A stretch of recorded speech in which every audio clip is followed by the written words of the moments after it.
Hey, how's it going? Oh, What am uh, I I somewhere else? accidentally turned on the NDI camera. Oh, I was playing whoops. I was playing around with it earlier because uh, I uh, I want to show everyone how much Sandy loves the Wii before we get into the game. You got your Metroid shirt on. It's just we both beat Metroid Dread today. We It's did, Metroid Sunday. yeah. I just thought, you know what, I. I thought like at first, like, would people think it's like too trolly to play other M? Like, especially like Mhm. right after, a new Metroid game that people are actually excited about. But everyone in the Discord seemed to be on board with it. So Yeah. why I And mean I remember almost nothing about it, so I think it's gonna be it'll be I interesting. don't remember much about I just feel like I mean I gotta be honest, I think I'm gonna forget almost everything about Metroid Dread within 3 months. Yeah. And so I've already forgotten probably the first half of the game.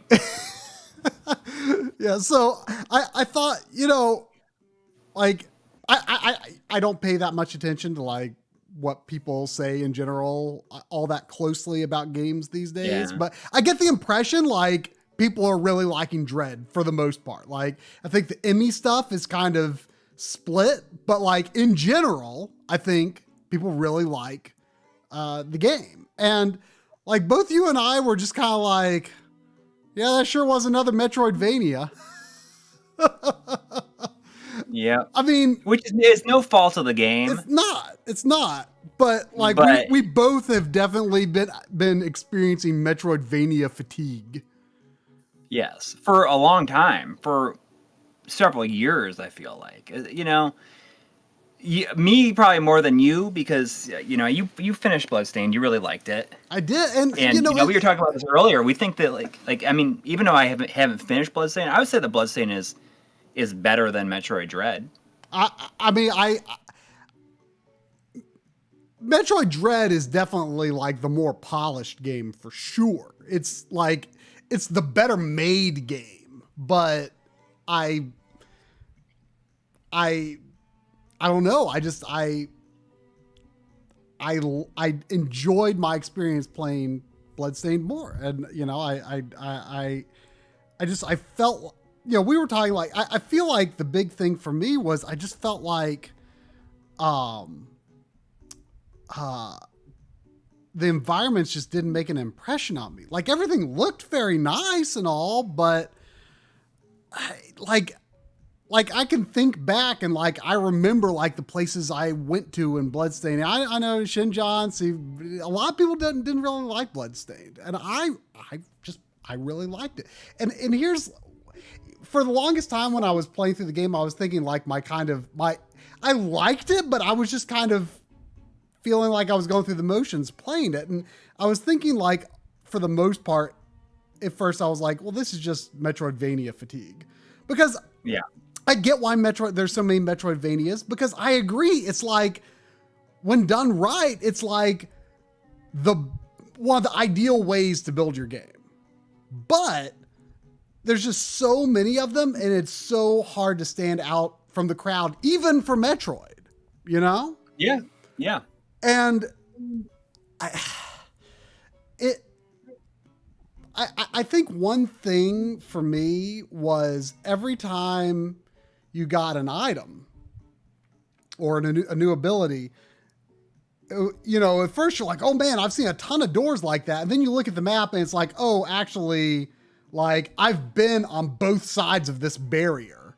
It's just, I can open the barrier to go between these two areas I've already Right. been to. And there's only like a handful of places that are like truly new. And there's always like sort of this like path that's like near where you're exiting from where you use your item. And it's kind of like, oh, I could use it right here.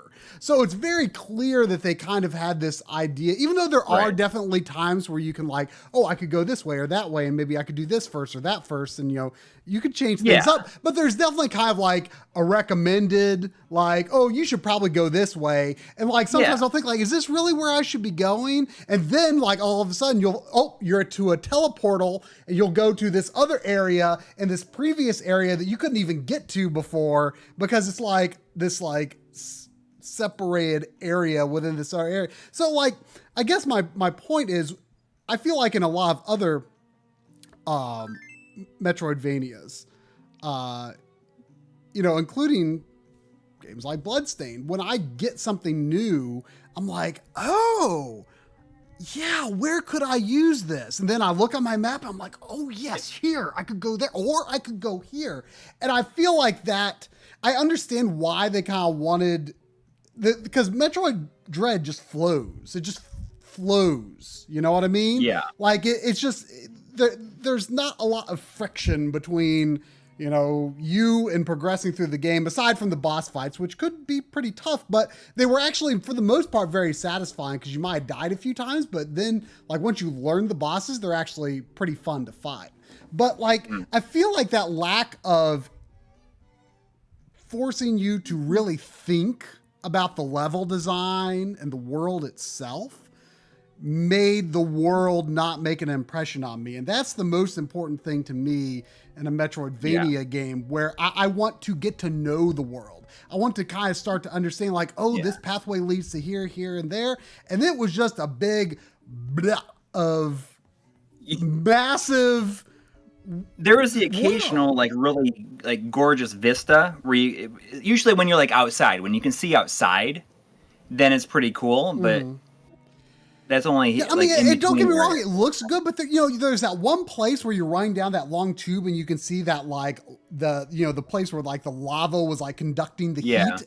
Like that was this big landmark, and there are so few things like that in the game. There's just like so little to like to make an imprint on your mind of, oh yeah, this place. Because when I was doing some item hunting last night, like I went to that area where like half of the area is like underwater, and I was like, when was I here? Was it yesterday? Was it 2 days ago? Was it today? Like, I can't even remember when I've been in this area. And I also was like, why didn't I like fully explore this area after I got the gravity suit? Because normally I feel like if I got that, I'd be like, oh, where could I use it?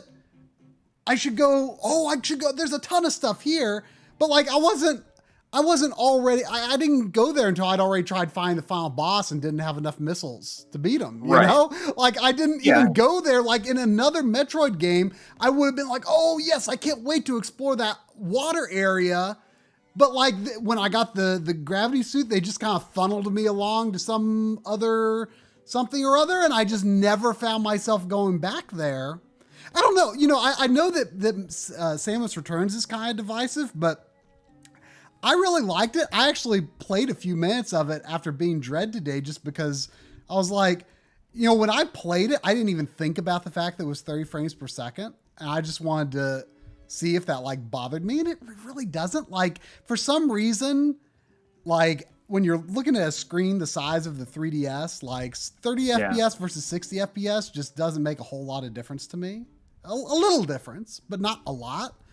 I thought it was totally fine for that game. And in some ways, like I almost felt like the sort of tighter camera view and the 3D visuals like almost created more of, I don't know. I feel like that something was gained for me from that 3D depth, that like that 900p, massive viewpoint where you're, sometimes it zooms real wide and Samus isn't that big. Like, I don't know. Like, I feel like on the 3DS, it was kind of like, you just kind of like, you have this sort of tighter environment between you and your enemies. And I don't know. It just, the maps were so massive and just not that much made an impression. But I liked it. I know I'm complaining, but I liked it. But like, I just. Yeah, it was decent. I found it to be unmemorable.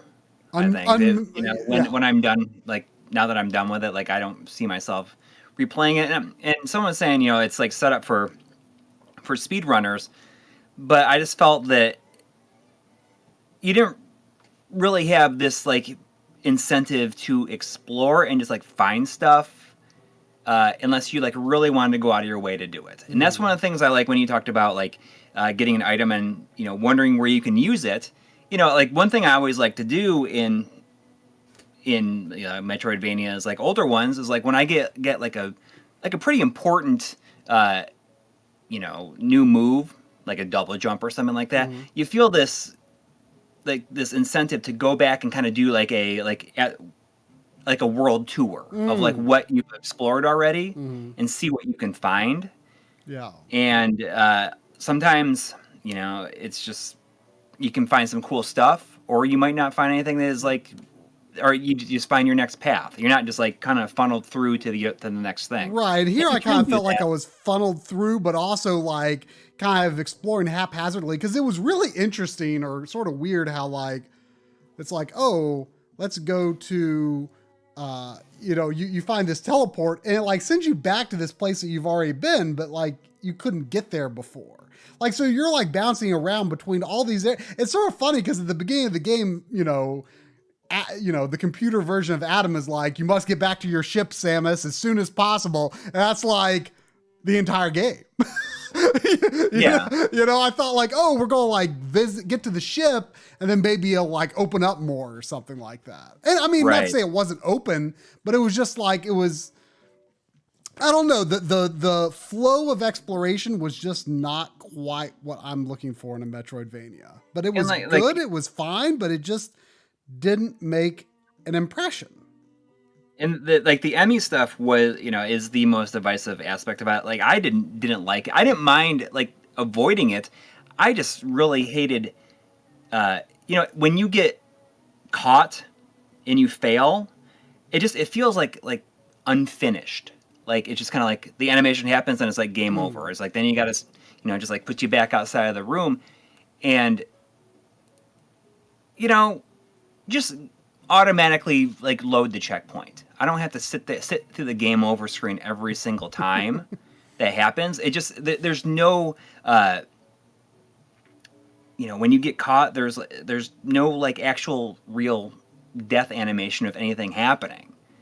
I thought the design of the Emmys themselves was kind of cute. They make that really cute, like beep boop beep boop boop sound, like they sound like a friendly robot in Star Wars. Like they weren't scary at all. I didn't think. I mean, I like them, but I'm not sure if that was the intended effect or not. Yeah, I mean they're neat, but. The Emmy areas, though, like that, those were very emblematic of like how I'm just saying, like nothing made an impression. A lot more interesting. It would have been. I think that it would have been a lot more interesting if it was just one Emmy and it could just like be like Mr. X in Resident Evil, just kind of shows up wherever. It was I mean, that could be quite interesting, but it was a relief to like kind of know you're safe from it at times. But, like the Emmy zones are just like so boring, both boring looking and boring design wise, because once you revisit them after the Emmy is gone, you're like, you see that like most of the design of those areas is to give you somewhere to run to and hide and alternate routes. And for the most part, they're just filled with nothing interesting at all. Yeah. But I see that I see Shinjan is saying my only real issue with Dread is I thought some of the bosses just dealt too much damage, and I totally agree with that. I hate it that you cannot beat like a boss like the first time. I mean, you fight. I actually kind of like that. I mean, one of the things I really liked about Samus Returns was I just liked all the Metroid fights. I thought they were really well designed fights. And in Dread, I was a little more split on the boss designs. I didn't like fighting like the Chozo Warriors again and again. I didn't like that so much. But I did like a lot of the bosses. I liked the final boss a lot. Like the thing was, by not beating them on your first time and just like tanking through them, like I found that like most bosses, I could take actually very little damage by the time I learned them. Right. Because but you would have fought them and died like, 5, 6, 7. Sure. Times. But like, I don't necessarily mind that kind of thing, because then you feel pretty awesome when you're like, actually like doing really good on the boss because you've learned how to fight it. Yeah.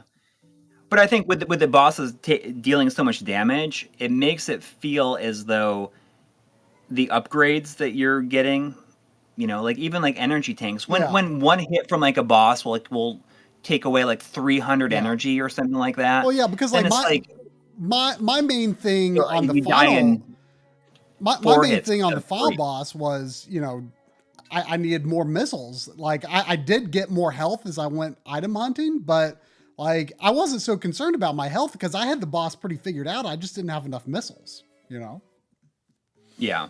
So, but it's funny we both ended with 84%. Yeah, it took me about an hour and a half longer than you, but I had mine sitting in the pause screen a lot too. Yeah, I always went to the dashboard if I was going to leave it for a while.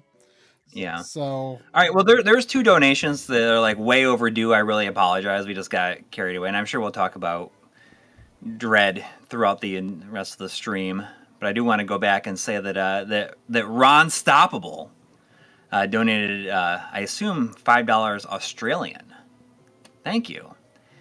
Saying, I was muted by mods for calling Triforce a Chad. The man is the ultimate Chad. I simp for Triforce. It's a lot of words that that's like terminology that is for people that are a little bit younger than me. And me, I think, I always forget what that means. It means something. I don't know. Like I'm too old.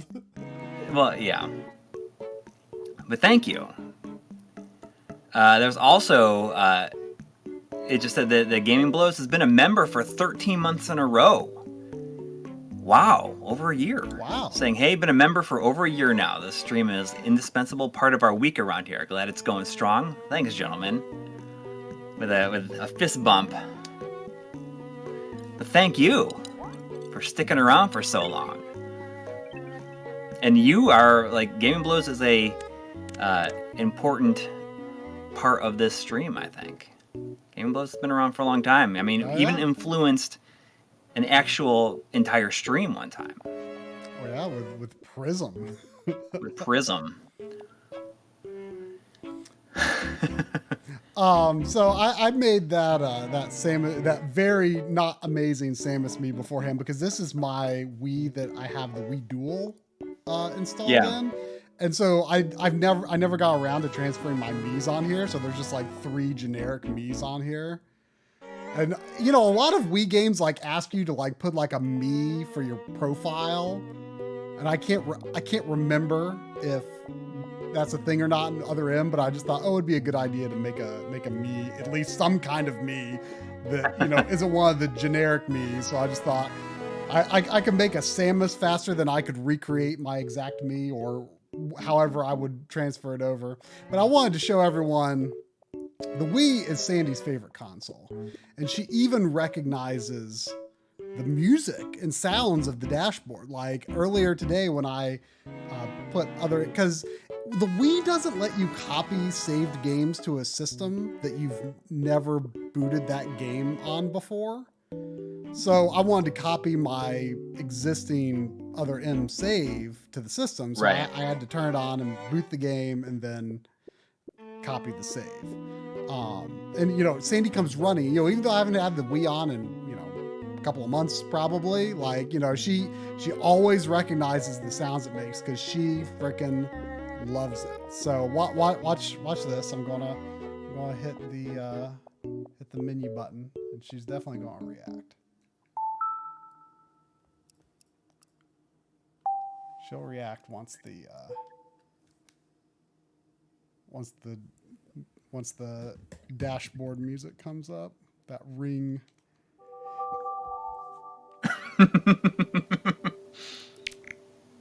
She heard. This is her she likes the cursor. The cursor's great. Yeah. But it's actually like the flipping through pages that like really gets her. Like, it's even better on the SD card menu.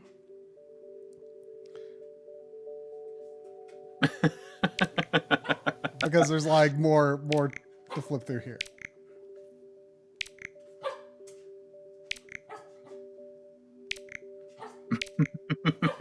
I mean, she could do this like all day. Like, she just does not get tired of this.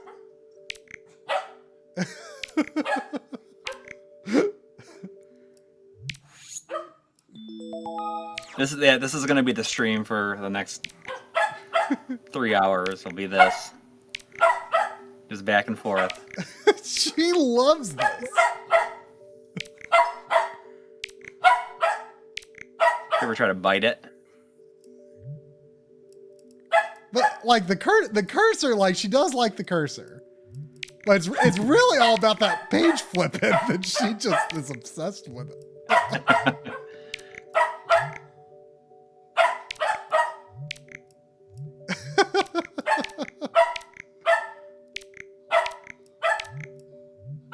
You ever just like do this to see how riled up you can get her?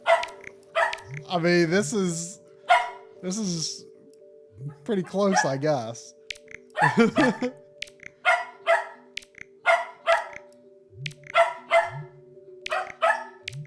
Like, she does not get tired of it.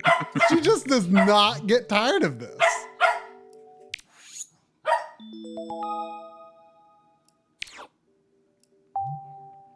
I see your other GameCube over there. It's facing the other way. Yeah, I mean, for no particular reason. That's where my Xbox One X normally goes. And that's at Drum and Lynn's house right now because Lynn wanted to play oh, right. Lynn wanted to play Knights of the Old Republic. And she's still playing it even though there's like all these new versions announced lately. But she's playing the original version on my One X. But that's where that system normally goes. And so it's kind of, that spot has kind of just become a junk collecting spot, on the shelf above the PS4. I don't mean to include the Wii U in the junk spot or the GameCube. Really, it's just, I'm not saying it's junk. I'm just saying it's, the Wii U is hooked up, but the other stuff has no specific, place right now. All right, Sandy, I think that's enough. The people want other M. Yep. There was $2 from Johnny the Whiz Kid. Oh, thank you. Saying, do you know who I can talk to for modding old TVs? For actually doing mods on them? I mean, Steve from Retrotech is good for repairs, but I'm not sure if he does like any actual modding for people. Yeah, I don't know. I've never seen him talk about it, but maybe he's done it. Yeah, I would reach out to Steve from Retrotech. It's probably your best bet. He can at least point you in the right direction. There's also $5 from RC. Thank you, saying Sandy, with a exclamation point. Thank you. Oh, I forgot to.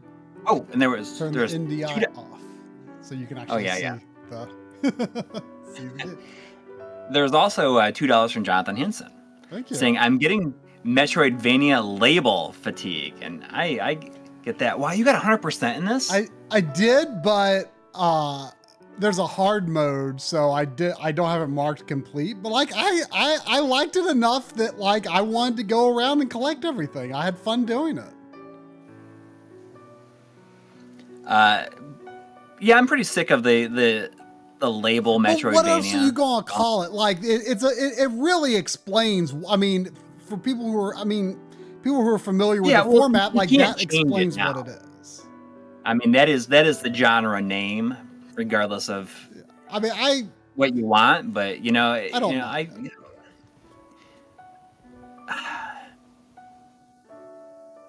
I don't know. Like you could call it like a. Well, you know what I used to call it? Like an item gating platform. Well, see, the thing is, Metroid is really, I think, adventure game. I think Metroid, more of like, I guess, Metroid's one of the only ones that really does like progression is gated by items, though. Honestly, because most of the time it's like either event driven or,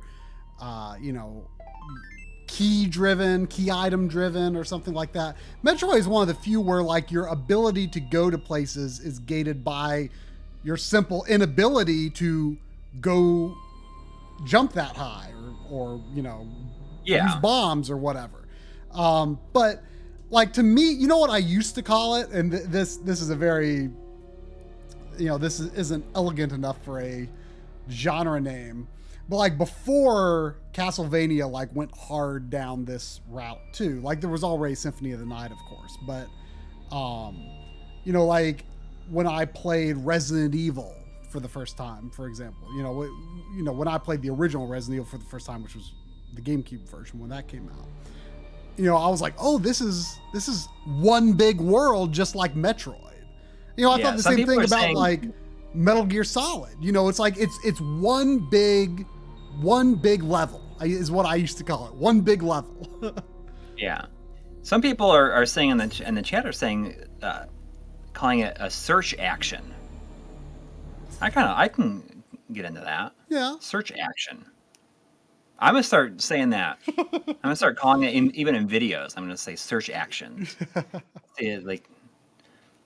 Well, originally in the, I just cut it out because I had to cut it down. But in the Super Scope script, I originally was like musing that like, could you imagine if Treasure like did a sequel to Yoshi's Safari in the style of like Sin and Punishment 2?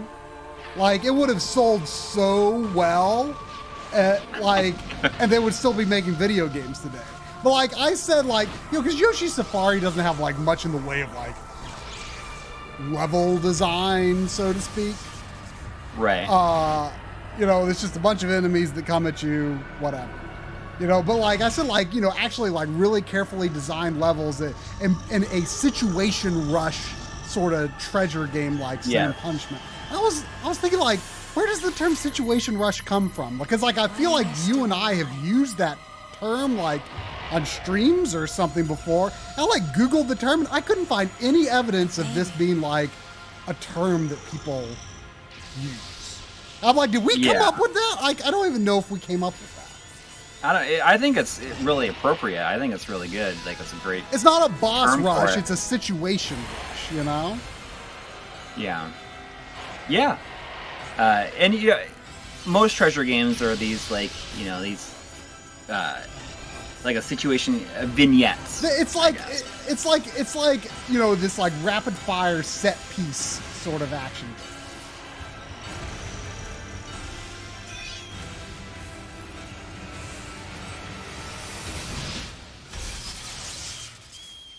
So this is like the main thing I remember of the game. It was really cool seeing the ending of Super Metroid as this as cinematic. An FMV. Yeah. I mean, the big thing that people don't even talk about the gameplay of this game because everyone is so obsessed with how much they hate the story. And I think the main thing, they don't like Samus's characterization. They don't like the idea that because Samus is a bounty hunter, she's on her own, she does her own thing her own way, and people just really couldn't handle like Samus being like, okay, I'll play by your rules, working with like, sort of, I forget exactly how it works. She's like, I don't know, she's like working as like a contractor with this like military team or something. I forget exactly the context because I don't remember that much about it. But I just remember I liked playing the game. Shinjan and I were talking about in the Discord chat earlier today. I was like, I'm not remember like because people were talking about Metroid Dread like, oh, it's the first like console, or it's the first like 2D Metroid game on a console since blah blah blah. And I'm thinking like, what? Am I crazy for thinking that this is a 2D game? Like a dream.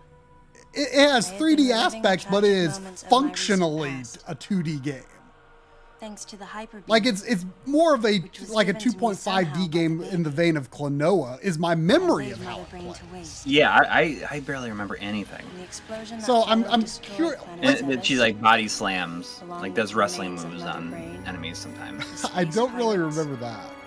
There are like sort of 3D parts where like you point at the screen and you like can shoot enemies that way. And like I think certain Come on, Samus. Let's go next door. Certain boss fights, I think you had to go like into the 3D view for certain things. Yeah. It does make me wonder, you know, after we kind of talked about this about Dread yesterday, that I wonder if it's like a requirement that every Metroid game that comes out has to recycle one boss from Super Metroid. If that's like a requirement now. I mean, we probably don't want to get too into spoilers of who or what it is, but let's start with a little warm-up. Try a charge beam for me. Okay, so there was $5 from Kelly. Thank you, saying, I just want an entire stream of this, best game night ever. That was when Sandy was barking at the TV. Sorry, I apologize. It was 9 minutes ago. She looks like she's starting to fall asleep now. Okay, more ball. There's also $4.99 from Eric Schussler. Go ahead and Thank you. Saying, have you ever come across an instance where you wholly preferred 480i to 480p? Wait, say again? Have you come across an instance where you wholly preferred 480i to 480p? Stand in the middle of the room. I can't think of a specific instance, but I get where you're going with that. Like, sometimes there, on a CRT especially, there can be like a softness to the... To 480p, if you, yeah. To 480i. Oh, well, I think like with 480i, the interlacing makes it look like really sharp. Right, well, I mean, that's what I mean. I mean a softness in terms of you don't see like the jaggies and stuff like that so much. Yeah.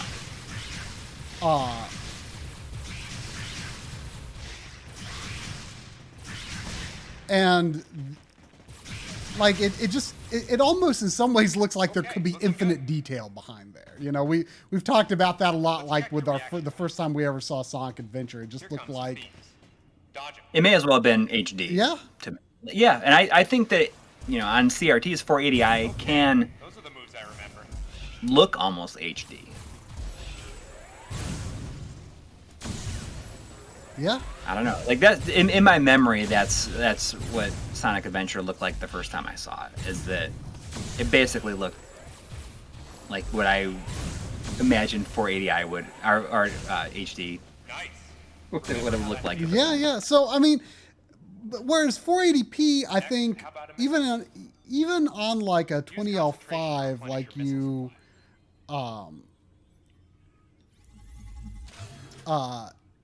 you like kind of perceive the pixels, I think, a little bit more. But like if you're upscaling, 480p is definitely better. You know, I mean, even on the Retrode. Pesky buddies is lurking here somewhere. Find him for me, huh? Even on the Retrode. Why not say hello with a missile? 5X. Even with the Retrode 5X. Okay, what do I do? Press it. You know, I mean, obviously 480. Like you ticked him off. 480i looks great on it, but you know, 480p is still going to be better. But on a CRT, like I really have kind of come to appreciate, you know, a certain depth that 480i can give the picture. Honestly. Okay, looking good. Yeah. There's Kitty Ears has been a member for 20 months. Dang. 20. There's a lot of anniversaries tonight. I guess it's, you know, it is Sunday, so that's the only time we ever stream when people join. Anyways, Kitty Ears has been a member for 20 months and said the people want doggo barking. Shadow Mask has been a member for 6 months in a row. Thank you.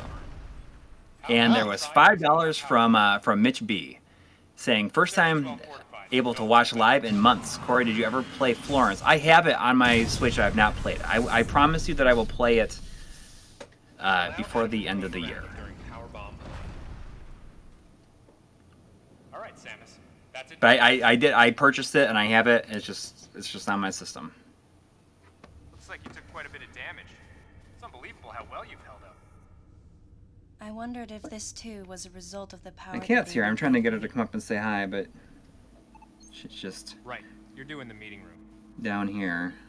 The big dog's I got a new little footrest. I gave your suit a polish so you'd be at least somewhat It's a presentable. little bit higher than my old one. And more comfortable. Not even Yeah, a my old one was fragment. from a garage sale. None of the baby It's remained kind on of me. crappy, but this one, it's from an open box store, so it's just, it was like, help looking at my palm for a sign. you know, like used very lightly, Never like again as a, would I you encounter know, the like a baby. floor model, or it's just like overstocked or Never. something like that. No, this is most definitely not the new Metroid game on Switch. Finality of This is the Metroid Other M again. for the Wii. Not the most popular Metroid game, but The I planet like it. Zebes was annihilated, Yeah. and all Metroids were exterminated. A simple report. Almost dull even. But you know, you see But this, it felt momentous to me. and you know,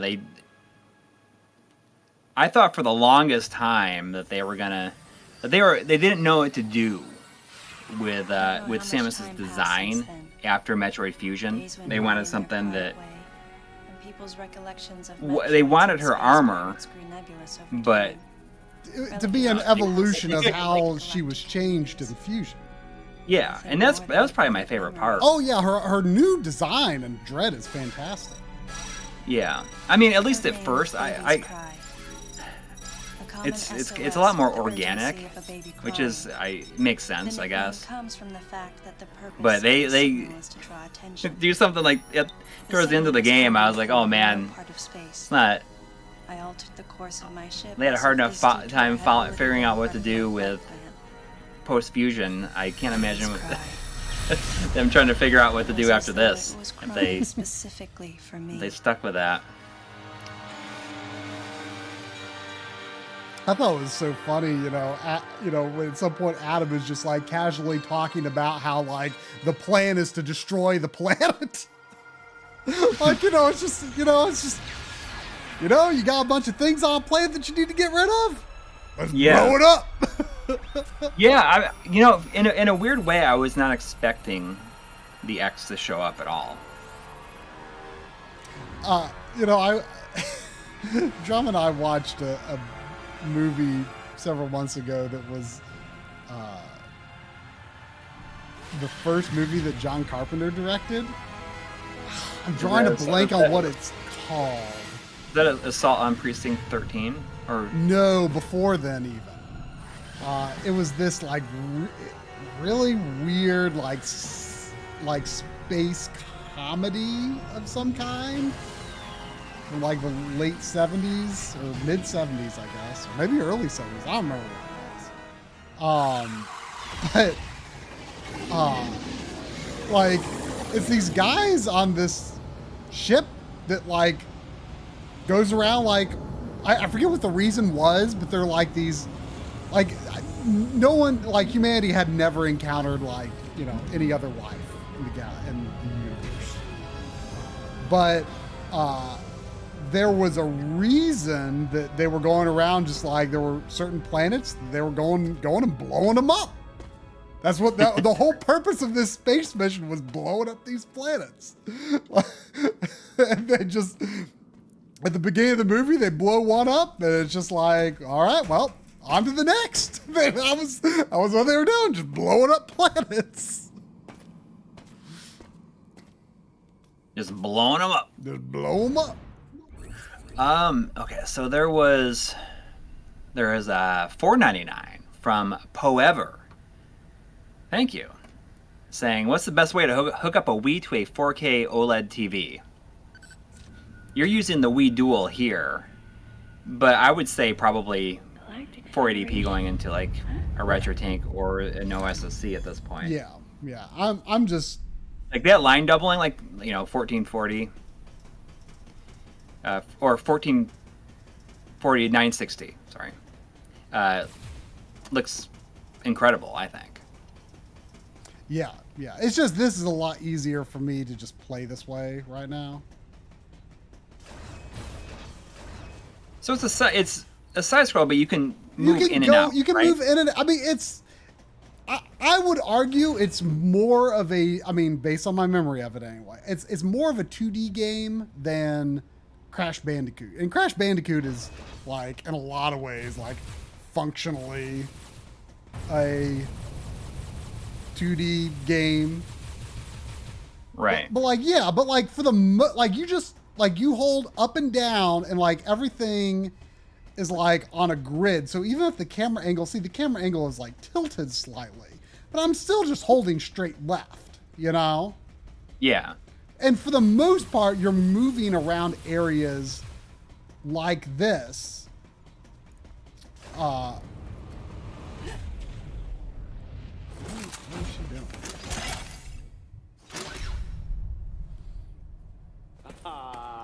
Fancy meeting you here, princess. This is. Oh, is this guy? It's Remember Me. Yeah, this is like the best part. It's like when it goes up. Person who calls me He has like that smile on his face. Here it is. And that person. I know, Sandy. Do you remember him? Army. Like that was in like the first trailers for the game. Like I remember people were like, "Who is this guy?" What was he in like Prime 3 or something? Like, should I know this guy? Was he in something? Who is this guy? Remember Me? Yes. There was a time when I was enrolled in the Galactic Federation Army. There's also $10 from Shinjan PV. Thank you. Thank you. As the result of a saying for try respecting the gameplay here. I left Adam's I'll say that the and gravity set suit out in on Dread my is path as a amazing solitary looking. bounty hunter. Yeah. Sorry for not liking Dread as much as you and liking Bloodstained more than you. The first words out of his mouth were typical coming from Adam. I was gonna say question, I recounted the details of what something, had right? brought I me to this place. don't know. I forgot. And then I asked what lost circumstances led the Federation here. That information is not for an outsider. When I think about Word he so the Metroid obviously series, chose. though, Outsider. like Pierced my heart. like Super and Prime 1 are like 100% 10 out of 10 games. Oh yeah. Like they are amazing. And like I just don't know if like anything could even come close.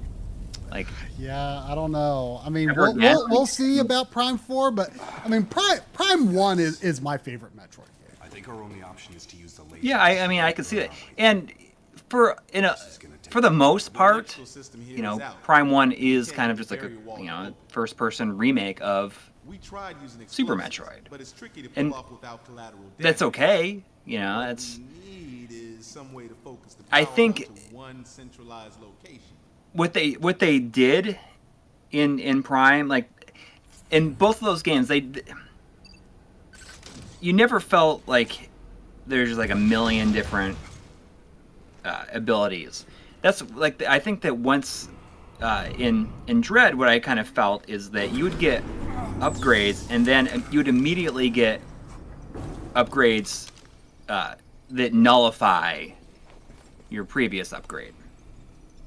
And that by the end of the game, you know, you're basically, you know, you just screw attack everything. Yeah, like screw attack. I mean, that is the satisfying thing about finally getting screw attack. Though. But like, it is super overpowered. Like the wall and you know stealing, or like the like the climbing and. You know, like for me, I got the double jump, and then I got the space jump like less than an hour later. Like, just give me the space jump instead of like having to have the double jump for like a minute. Because they were just really close together. I just didn't think that it was that important. And I think that in a way, though, like you think about whatever they do to follow it up. it doesn't matter like if some of the abilities that she got in this game, they won't carry over. They won't have anything to, like, won't have any effect on like whatever planet she goes to next or something. Yeah, well, you know, you always have to have ability amnesia, is the game referred to at this time. She has to have some, you know, me and a friend used to call it, you know, whenever that happens in another game, we would say, you know, that they got Samused.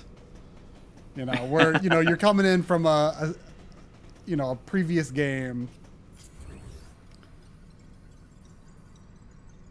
What am I supposed to be doing here? I'm supposed to be examining something? Activist art. Adam has not yet authorized the use of bombs. That's one of the things that drives people nuts about this game. And I do wonder if that is one of the reasons that they've just like held up on like more games in this series. Like, how do we figure out how to make it so that she loses her abilities? Yeah, well, that was just this game's idea. Yeah. Like, you know, like I don't think there's necessarily anything wrong with. Better if she like got hit with something and like lost. I mean, in a way, that's what happens in Dread. All right, she just like, you know, like her suit or whatever like forgets how to use the thing. Isn't that what they say? Like that's just like that was like their explanation. Like, oh, you know, he has basically her suit has amnesia. That was, I mean, yeah, that's pretty much it. But see, like, the game does such a good job of, like, you know, you don't feel like you're playing a 3D game when you're like fighting those enemies I was just now fighting, because she fires, even if they're, you know, this way or that way relative to the Z-axis, she still shoots at them as if it was 2D, you know? So it is functionally a 2D game, in my opinion. I was saying it earlier, someone says, oh, this game needs a HD remaster. I mean, I feel like that's never going to happen. No, I mean, they couldn't even, like, there was $5 copies of this game sitting on shelves for, like, don't you still have some, like, at your local Walmart or something like that? Oh, I don't know. But I feel like I've seen it recently at Walmart still. I mean, did this ever? I'm guessing no. I mean, did it ever go to? So I figured out what opens certain doors. I just walk up to it and it'll open. Was that just an open? Doors don't just open in Metroid. What are you talking about? Mm-hmm. Do I need to like do something on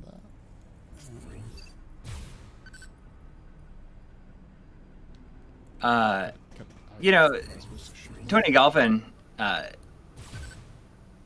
said, you know, here's an idea. Just, you know, why doesn't she just keep her abilities? And I think that, like, that's something they should try. Or if she goes to a different planet, just be like, you know, the gravity on this planet is such that you need to find, like, you know, some sort of specific tech on this planet to allow for you to, like, use your space jump.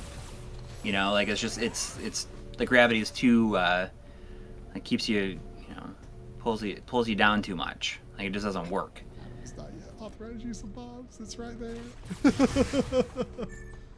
But, like, you see something like this little, you know, fallen vent that I can, like, go into, right? And, like, you see, like, all of, like, the you know, deformation on it, how it's, like, coming apart and stuff.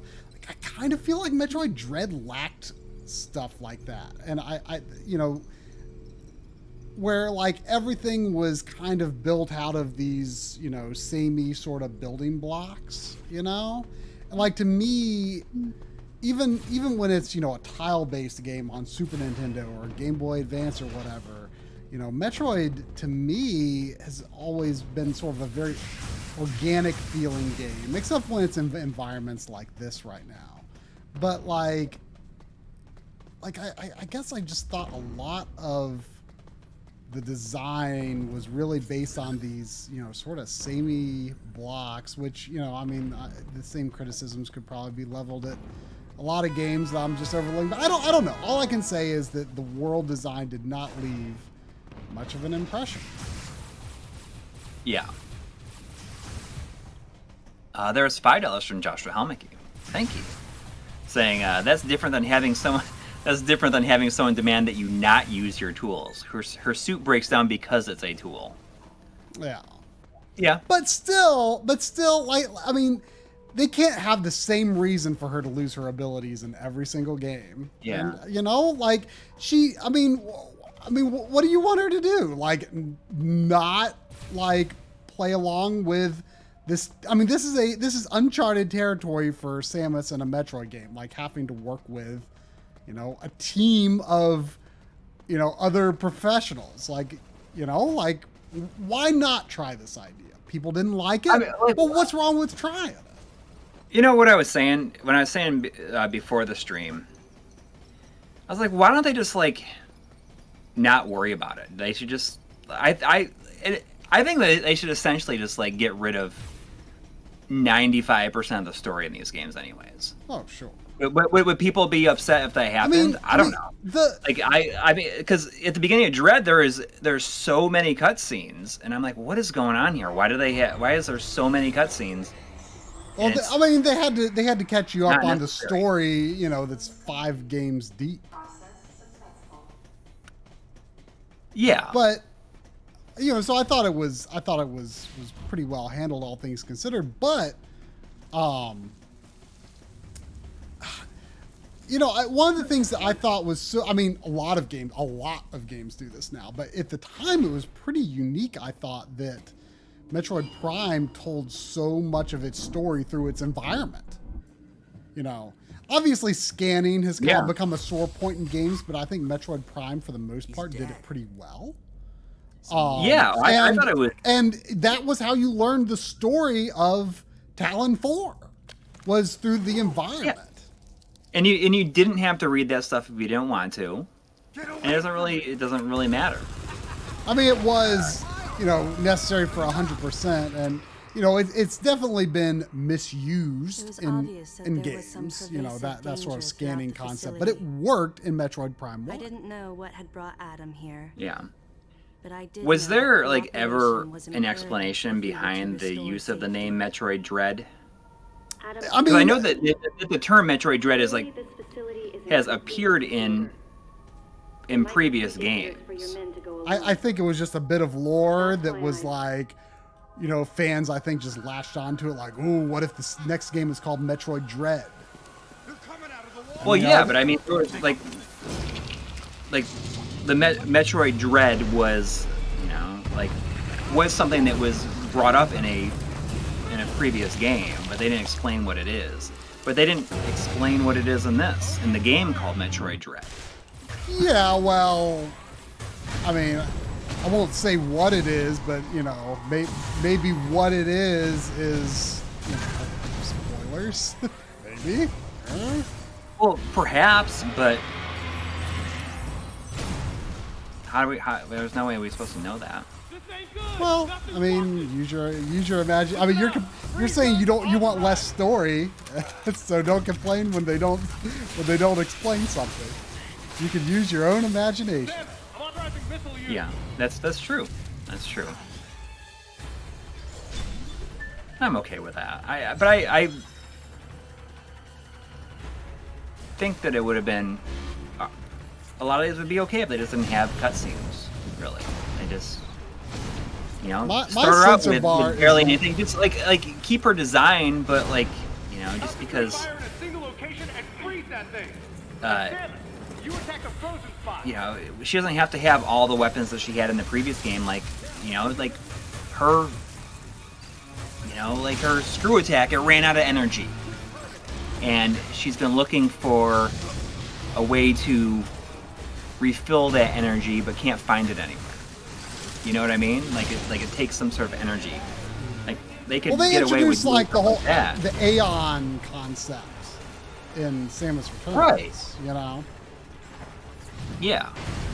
But I mean, they could do that. Like, oh, her It's like incompatible with her wide beam is it's ran out of ammunition.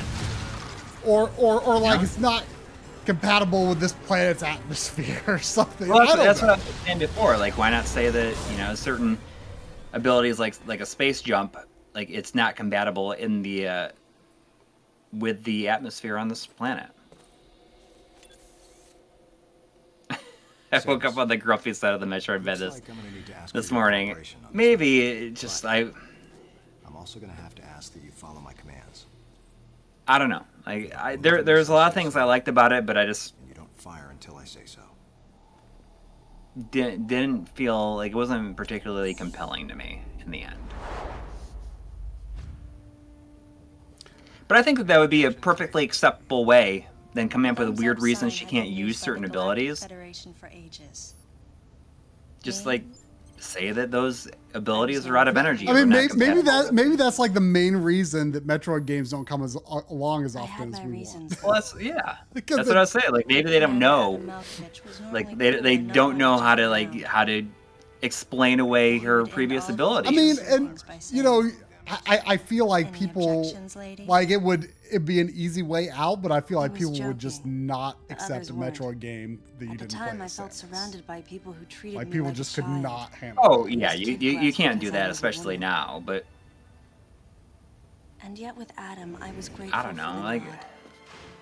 My past has left. You should just get robbed sometimes. Like 99% of the stuff is like not even that necessary. On some level that Adam would acknowledge that past by calling me something delicate, like lady. And I knew more than anyone. You just play too many games. There's too many games that have copied Metroid. Yeah, I mean that's what we were saying. Like it's just a fatigue of the genre at this point. And a signal of my complete understanding of the mission orders. It's $2 from Jonathan Hinson. Thank you. Saying heads up, Agelos for Switch is on sale for $2.24. Now we did learn that the PS4 version has interpolation for what it's worth. Maybe I don't know if the PS4 version might be on sale too. I was a child, always with something to prove, a chip on my shoulder. And I was angry. I mean, this is a ton of FMV. I mean, like the FMVs are not, like, it's a ton of FMV for a Nintendo game. And they're not bad-looking FMVs. Like, these are, pretty well-produced FMVs. I could see in Adam's joking manner how close he people may think it doesn't fit a Metroid game, but I mean, it's pretty good presentation for a Nintendo game. Of course, it's a Team Ninja game, and really, that's where it's coming from. Oh, confession time! I don't think people like Samus saying confession time. I saw Adam as a father figure. I thought that was one of the more interesting things about Dread is that I wasn't expecting her to speak. She says she only has one line though. I mean, I kind of. But I think it's cool that she's like speaking like the Chozo language. Yeah. I thought that was really, really cool. I mean, she's never really been a silent protagonist, and so but you often think that she. And, it's sometimes a pet peeve of mine where. When time came, I still left his side. I always think of Secret of Mana, where the main character is basically a silent protagonist most of the time, but every once in a while he says something and it kind of annoys me. Exactly what transpired here. And I don't know why that annoys me, but in Metroid Dread that was actually a great moment. I really liked that. And we've seen casualties attributed there was no indication that Samus was ever going to say a word in this game, and then she just has that one moment. That actually worked for some reason. I thought that was actually. It was surprising because you don't expect it. That was a very effective moment. Consider this site extremely dangerous. Be careful as you make your sweeps. And in Dread, Adam does the talking for her essentially. Yes. It's Which you know, I it's so totally interesting forgotten. though because like I Communication feel channels will be like limited to the facility's navigation booths. I feel like Adam in general has mostly added negative Investigate Sector things 1 to this and series. show a little restraint with the explosives. Gotcha. You thought that what has? I feel like Cover Adam in Sector 2. general has added Oh, negative yeah, things to the series, but they've Anthony. like they were stuck with them, you know, like Love they that transition. like I Plasma guns are called for. All right. I like these transitions. Where it's like, it's like it goes over. Like here it goes. It's like out of a. KG. You know, it's like out of Can't Hardly Wait, where it like what if it went to that and it shows like their yearbook photo or something. Each of you is authorized to use a freeze gun. Do not forget to check in regularly via navigation booths. man, there was And Samus, you go to the system management room. Do everything you can to get the electrical system back up and running. Drum and I are you know, since we've watched Looks like like your comm every system is still horror functioning. franchise worth watching, Remember, everything you see will also appear on we this screen. we finally delved into the Puppet Regarding Master, auxiliary weapons, the complete use of Puppet bombs Master has been series. authorized. This As far as your other weapons go, we will well, continue we to actually investigate started in authorized September use as we can. because we knew it would take However, longer than October. We currently have no plans But to authorize the use of power bombs. mostly a very rough As you know, they ride. have the ability to spread a high temperature heat wave over a There's large this area, one- impacting living things. Gosh, I This can't way of saying remember they can what movie vaporize it humans was. instantly. There was this Should be one well where aware of how like dangerous power bombs are. you know However, this devastation can't this be girl was obstructed without remembering this materials. guy who you know Once the something mission in the tragic system happened. I management can't room is remember. complete, I need you to And report like back. the photo she's I'll give looking you at orders just then. looks like the guy's like I want you all to passport be photo. especially careful as you execute. He's just like staying against the wall with like a blank face, and there's like a That's the flash end of the shadow briefing. beside him. It was the We're first just joint mission dying. I've been a part of since becoming a freelance bounty hunter. And of course, Doing what they first can time with what since my they Federation resources days that I was available. following Yeah. the orders of a commanding officer. Having received mission orders from Adam, I felt confused and strangely exhilarated at the unexpected turn of events. I don't know. I feel like there's a little bit of Understood, Adam. little bit of the dun, objections, dun, of course. dun, dun, dun. that's one of the things I liked about Dread. I did like the how it kind of has like a 70s sci-fi feel to like some of the returning music. I didn't think any of the new music was really it was not memorable at all. But I did like the remixes of the old music. But I can't tell you like it is, you You know, need to get to the system management room. a lot more like atmospheric, I guess, which is like, you know, previous games were like that too, but I thought more so in this that there was no real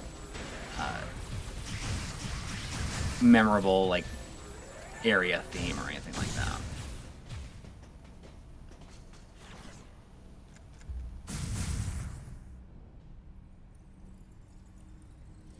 But I like the use of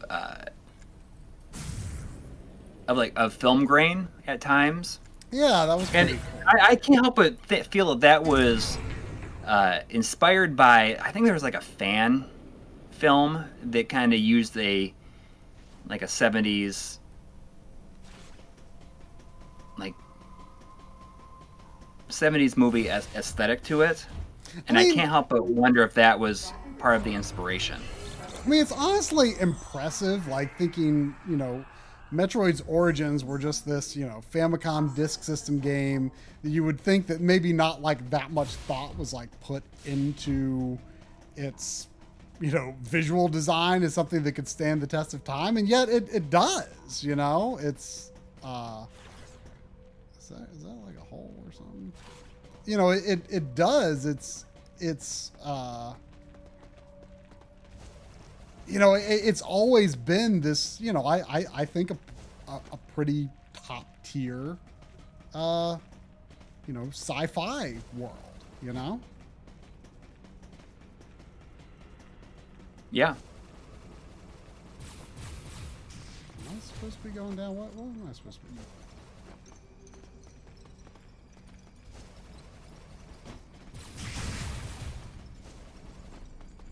Actually, that.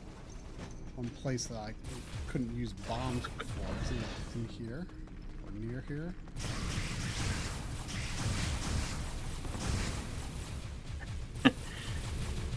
Thanks, Shinjan. I was sitting here just like thinking, it's like, you know, it's Sunday night, and it's like you can do like literally anything with your life, and this is like, it's what you're choosing to do is to like sit here and try to like get some sort of reaction out of us. What? Oh, that was just there's somebody in the chat that was just constantly saying stuff, and I can't imagine being that bored and having like literally, like so little to do that's like what I spend my Sunday night doing.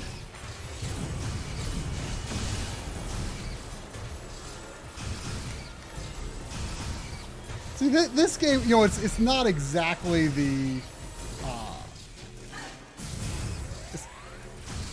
it's not exactly the, you know, witch time or anything, but it's got that, you know, if you're charging and stand your ground when an enemy like comes near you, if you tap the D-pad, like it slows down a tiny bit and you like dodge out of it, you know? It's cool. Maybe they should get Platinum to make the next one.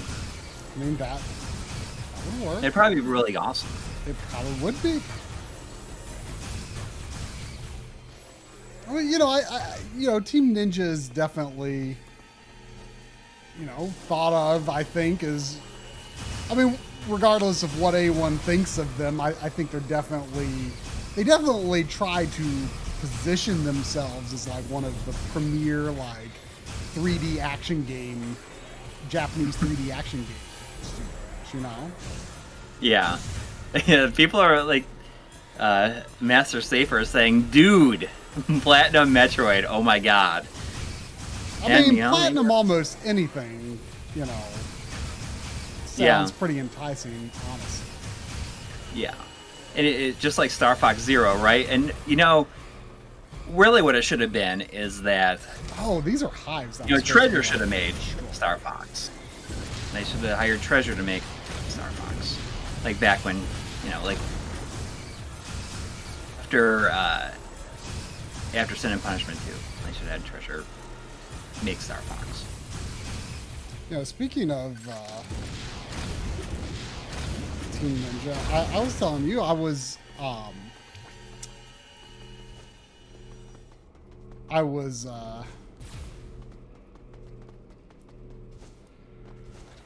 not exactly 100% sure how you like. Oh, I think I just like, I'm supposed to like stop moving in front of it and she automatically interacts with it. Yeah, Treasure today is not equipped for. I think that there's only one actual employee at Treasure now, and that's like. I think they just exist to hold their IP. Owner. Yeah. Yeah, like but I'm just saying, you know, 2008 Treasure. Sure. Is that when Sin and Punishment 2 came out? 2008? I don't know. No. It might have been 2009, maybe 2010, but it was at least 2010 because I played it on my LCD TV that I got in 2010. So it was like 2010, 2011. Alex Gavin's saying, what was Treasure's last great game? And that was probably Sin and Punishment 2. Sin and Punishment 2, yeah, without a doubt.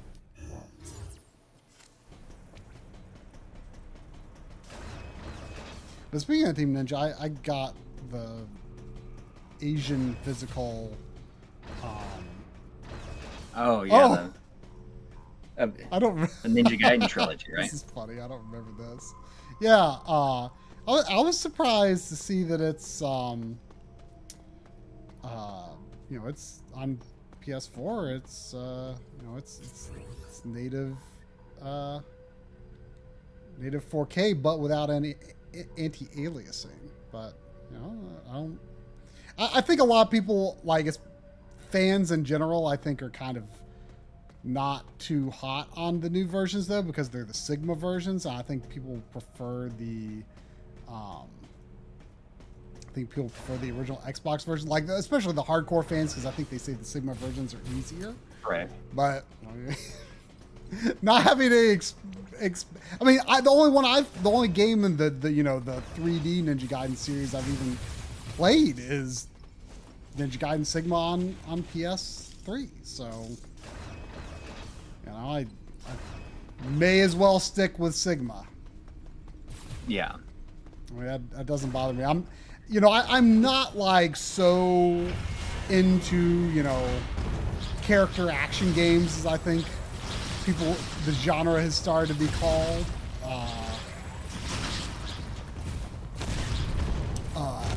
That I necessarily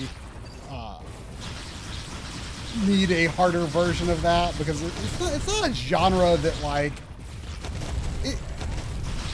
the God of War, Devil May Cry-esque games, Ninja Gaiden. It's gameplay that I like well enough to enjoy like the other trappings of the game. You know what I mean? Mm-hmm. Like, the characters might be fun, the visuals might be cool, the music might be cool, the story might be cool, just a good adventure. But like the gameplay itself is like something that I think is fine, but I'm not really there for the gameplay in those games, I feel, so much. Like it can be fun, but it's not, I just don't get into it as much as I would, some other type of action game. The square triangle genre, Yeah. Like those are fine, but I'm just not like, I'm not looking to prove myself, in them. Yeah. So we haven't really talked about the Nintendo Switch Online expansion. Oh yeah, I was working on the episode, so I didn't pay that much. I was really confused by the details because people were saying it's like $50 more, but like I looked at something that made it look like it was $30 more, so I was confused. So the family plan currently is $34.99 for a year. Is the family plan going up? Yeah, the family plan is with the expansion pass is or is the family plan without $79.99? It more than doubled in price. Well, then what is the family plan without the expansion pass? $34.99. Now with the expansion. But but are you saying that the without expansion price is going up? No, that's staying the same. That's $34.99. That's staying $34.99. Okay. But if you get the expansion and you have a family plan, then it's $79.99. Mm. I mean, that is a huge jump. That is. And like if they, I have no idea. Other than Animal Crossing DLC, like, are they promising anything else with it? Like, well, you get Genesis games and N64. In addition to what we already knew, which was Genesis and N64. Yeah, it's the value proposition seems really poor. If they said, oh, you get all first party DLC. Yeah, that would be like because I haven't bought I never bought like Smash Character Pack 2. Samus, go through the right and head towards sector. So like they'd be like, well, okay. Like, yes, I agree. All first party DLC, but like they need to make that clear if that's their intention. I mean, that would be a okay value. Because like I don't know like how badly I necessarily want to own what's wrong. A lot of DLC, like a lot of it's kind of whatever, for me. Yeah. And Shinjan brings up, says, oh, I heard it's expensive because of licensing of the Sega stuff. Supposedly Sega wanted a fair amount. And it's like, then don't do it. Then don't do it because you can, because no one cares about another way to play the same Sega games that they can already play a million ways. Like I have a and people that really care about it, they can get just get the Genesis Classics. A majority of those games like on the Classic Collection, even though it's not sure if they're going to be collection, but still, like if you want a way to play them on Switch, like are they really going to offer anything that's not either on that collection or on the Genesis Mini? There is. I don't think there's anybody that is going to get the expansion pack because of the Genesis games. No. You know, like N64 games is probably what people are going to be interested in. Like nobody is going to, you know, be excited about the Genesis stuff because there's just so many ways to play that. The only thing is I'm curious how it might be useful as a controller in some games that don't require a lot of buttons. But the 6-button controller would be like, I didn't care that much about the 3-button for the Genesis Mini. That was kind of whatever to me because it's a nostalgia device. And I think more people are nostalgic for the original controller. You know, I mean, let's be honest. It's not about playing these games in some amazing way. But I am frustrated by the lack of a 6-button controller for the Switch because that radically reduces how useful it is for other, you know, games outside that service.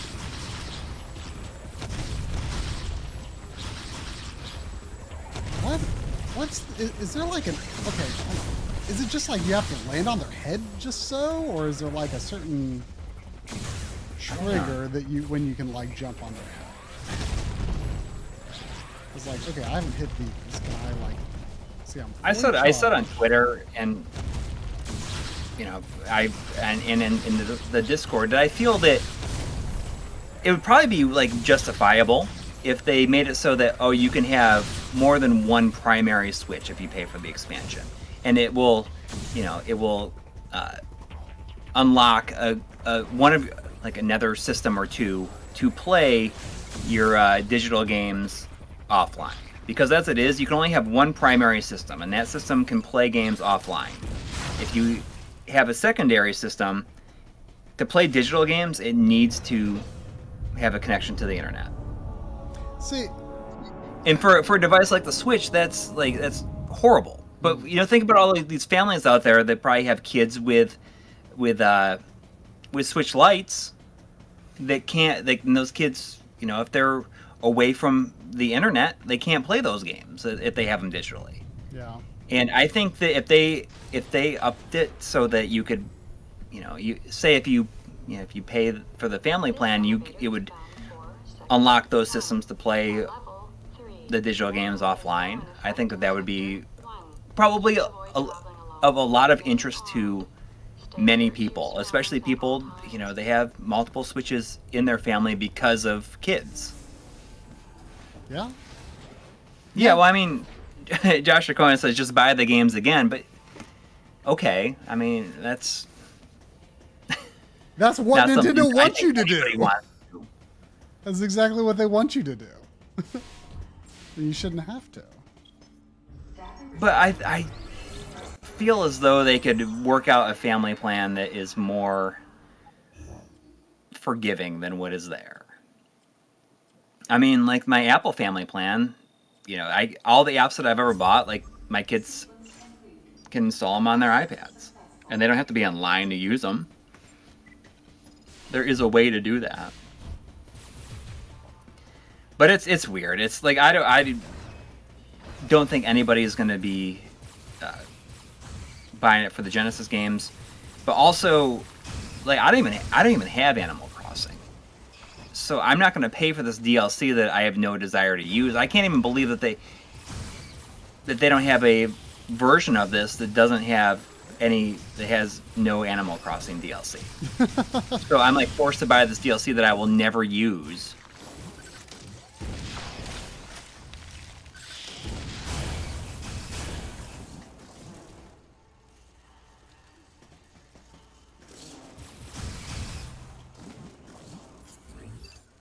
So I don't know. It's my sensor bar. I really need to adjust where my sensor bar is. It's not in the greatest place, but I've kind of got it taped down, so I don't want to change it. Now, see, notice how this is like a curved path, but like if I hold up, you know, I never like to continue going down this curved path. I never have to change what direction I'm actually pressing on the D-pad. So that's why I still say this is functionally a 2D game. Right, because if you did have to do that, then it would make sense to use like at least have a pro controller option. Mm-hmm. Or a nunchuck. But I mean, I like the fact that this is a horizontal Wiimote game, because, that way, like, it really puts you in this digital movement mindset, which I think works for this game. I really do. Yeah.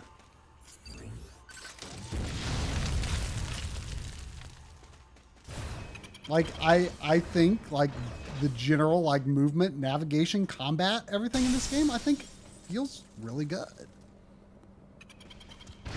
Whoa. Okay, there's your wrestling moves you're talking about. Yeah, well, I'm waiting for it to happen here. Oh, yeah. I'm pretty sure there's one where she, like, does, like, a leg drop on him or something like that.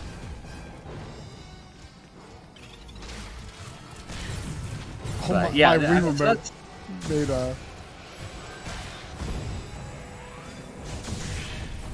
made a terrible speaker sound. I guess I never got the speaker turned off on this system, on the Wii Dual system. Yeah, I'm not somebody who feels that it's important to have sounds coming out of my controllers. PS4, I think that I may have muted this. On the PS4, I think I may have muted the controller sounds, like, from very, very early on, maybe even day one. I mean, it's really pretty infrequent on. Oh, press forward. Oh well.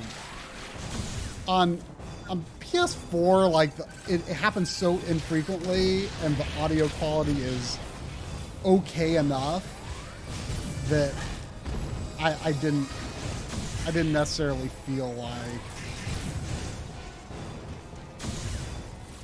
I needed to disable it. But the Wii remote audio quality is so outstandingly cool that, like, on my my main Wii, it is definitely off. But this one, I mean, in some ways, this kind of is maybe my main Wii now. I don't really know. Maybe it is.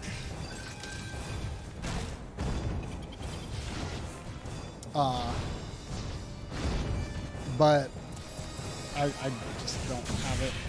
I guess I never thought. Well, it was dead. Oh well. I wanted to try the lethal strike.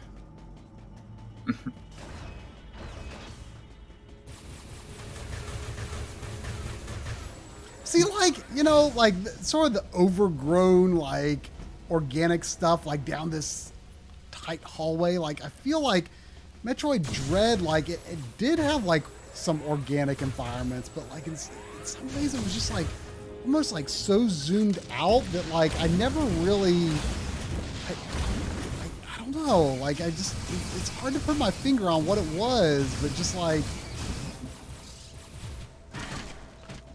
I don't know, like, like, I'll look at this corridor, how it's ruined and has vines and stuff running through it. Like, this right here just feels classic Metroid to me.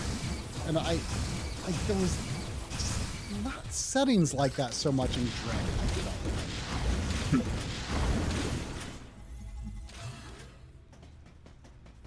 Can I actually turn down the volume? Yeah, I can do it on. I can do it on this. They're too loud. Oh, could you hear them from the? I just heard it. I just heard you going to the menu there. I heard Sandy perk up to that sound, but she didn't come into the room. And see, like, going around this circle. I mean, this is this is Klonoa style, right? Yeah. So, my wife, like, went away for, like, all of yesterday, like, overnight, went for, like, a friend's get together, like, at their the cabin that they have, and I stayed here, and the kids stayed with me, and and we had like the best time. I've been doing like some like Oh, that looks so. Look at that. What? Just the animation of that being just chopped ignorant like that. Anyways, you know, we went out to the park yesterday and came home, and when we were at the park, you know, we'd brought these walkie-talkies, and my son was going around like holding them like microphones, and I said, "Oh, you know, you want to interview your sister? We'll go home and I'll set up the video camera, and you can I'll run a microphone into it, and you can interview her." And then I thought, like, well, I'll get out my green screen, and you know, I can, like, using OBS, I could set it up where they could see what I was shooting or what was being shot, and I could change the backgrounds. And we just like had the funniest time. I don't think I've ever heard my kids like laugh as much as they were laughing last night, because we shot all this stuff, and then we would like edit. Like, I started editing the stuff, and all I would do is just like throughout it, whenever they were like making movements and stuff, I just start putting like fart sounds in there, and it was a massive hit with them. Dude, they cannot wait to show my wife when she got home today. Was she impressed with the fart sounds? Yeah, well, she was laughing. But you know, what I would do is, you know, I would zoom in on one of their faces and then like have it make a fart sound. And what's funny is that, you know, I said, if you think this is pretty funny, I bet I know somebody who puts a lot of random fart sounds in their videos. And so I put on some episodes of Game Dave, and they watched episodes of Game Dave for like 3 hours today. And see, you know, you can always be sure that Dave's videos are, you know, good for kids. Yeah, exactly. And I think that was one of the things that they like about it, is that his presentation style it feels like it's aimed kids, like, you know, like my kid's age, I guess, in some ways. It's just, you know, but it's very it's fun. It works well for adults, obviously. Yeah, I mean, exactly. I mean, I'm pretty sure that is the majority of his audience, but yeah, like it's something everyone can enjoy. Yeah, and they watched this 2 videos of him like going through all of his childhood toys, and they're just like eating it up, and it made a big difference, especially since he was, you know, going through a lot of Ghostbusters toys, and we just watched Ghostbusters 2 on Thursday, on Friday. We watched it on Friday. So it's funny just thinking that they just really got into his stuff, because I'd rather them watch that than like a lot of the other stuff that probably comes up on their YouTube Kids. Yeah. You know what I mean? Absolutely. Learn you some stuff about some old video games while you're at it. Yeah. But yeah, like shooting those videos, it was so fun, and I would just like zoom in on one of their faces in the video and like put a fart sound and zoom out really quick. And they thought they were dying. They were dying.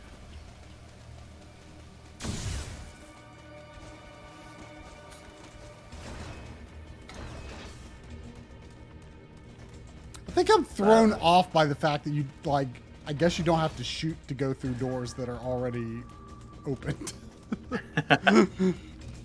So a couple of weeks we're going to Retro World Expo. Yeah. It's getting pretty close here. It's 2.5 weeks away. or 3 weeks. 3 weeks away. Oh, it tells me that. Super. I just watched somebody's video about too many games, and talked about like the prevalence of like WADA rated games at the convention. Like I feel like that's traditionally how it just like made it like ruined like a lot of the vendors, because they all had like these like he in this guy's video he showed a shot of somebody's like one booth like selling a WADA rated copy, it's like sealed copy of the first Halo for $75,000. What? At the convention. Who would buy that? I don't know.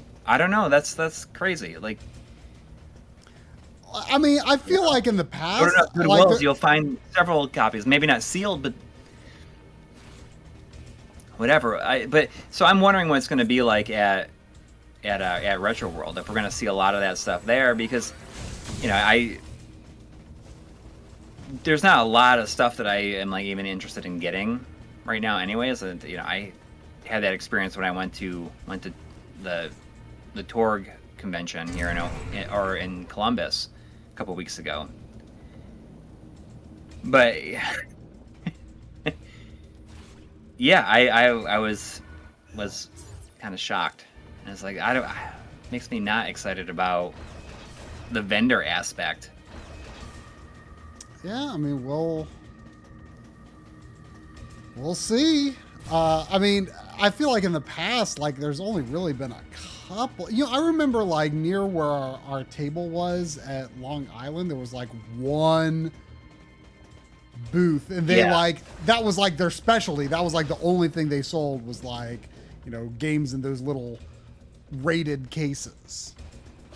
And like I feel like I've seen like at other conventions like maybe one or two vendors with a couple of things like that, but never like a major thing really.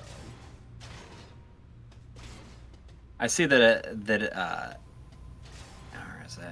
The Activist Arts says I was at Torg and I missed you, Coury. So sad. You were going through some magazines very intensely. Yeah, very intensely. I just shipped off that Game Fan #1 to Chris from Classic Gaming Quarterly, who's going to do a magazine read-through on it. Something had been raised in it, and in one corner was the miserable. I know he's wanted to do that for a long time. This victim hadn't sustained the same injuries. Are you there? I'm here. Okay. It looks like it looks like I had red numbers in OBS for a second there. I guess for a second, yeah. It's stabilizing now, though. By a different type of creature. And as I studied the violence this creature had wrought, but yeah, I'm just not excited about looking at the like the selection as much, because there's nothing I'm really after. I'd rather that it's I basically don't have any like list of things that I'm really, really after. I think it's more fun just to kind of look through and be like, oh, here's something that I wanted that I didn't even think about. Or like this looks kind of cool. I'd heard something about this. I mean, I've been to Video Game World a few times in the past couple of months, and I've always walked away with several things. Yeah. I mean, my biggest regret, I would say, in terms of like things that I would like to get, but hadn't gotten around to yet, in terms of what's gone up the most, and that I also had a lot of things I wish I had gotten already, is PS1. Yeah. Oh, PS1 is crazy right now. But I got a little haul when I was at Video Game World shooting the there's stuff in here. When I was shooting the let's see, what did I get? I got Animaniacs on Genesis. I got Christmas Nights. Oh, okay. I got it says Super Missiles. Where am I supposed to go?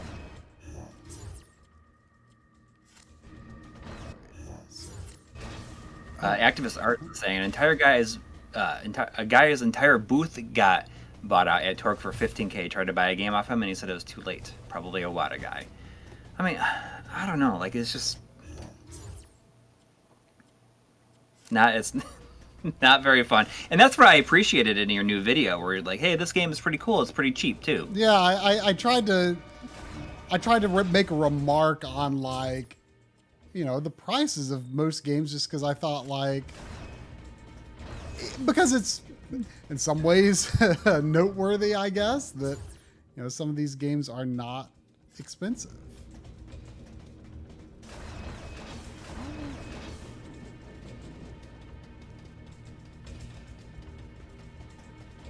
Master Safer is asking if this game is 60 FPS. It is. I mean, I see some hitches every now and then, but it is. I mean, isn't that like, you know, one of Team Ninja's sort of sacred things? And that was, you know, pretty standard for Nintendo in general at the time. Yeah. What am I overlooking here?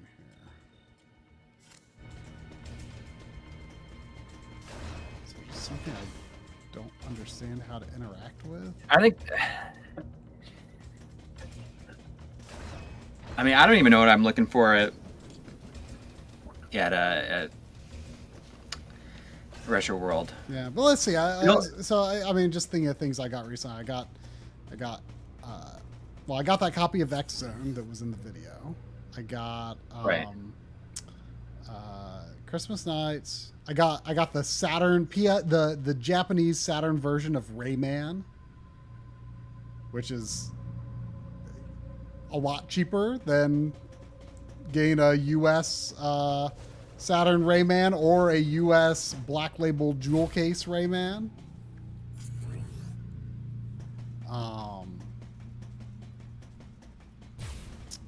Let's see, what else did I get? I got Blinks 2. You know, I'm still not allowed to buy Blinks 1 because of the joke between you know, us and Drum. But I thought I'd get Blinks 2 while I saw it. I'm obligated to get those games and play them at some point. Oh, I got Earth Defense Force 4.1. Oh, okay. So yeah, I mean, you know, and you know, the time I went before then, I got several things. So, you know, what am I confused about here? See, I came into here by the vent, so I can't get back out that way. There's $2 from Hey You. Hey. Hey, you. Get into my car. Saying Dave's in a minute videos as Roy are great. And yes, they are. And they're never in a minute.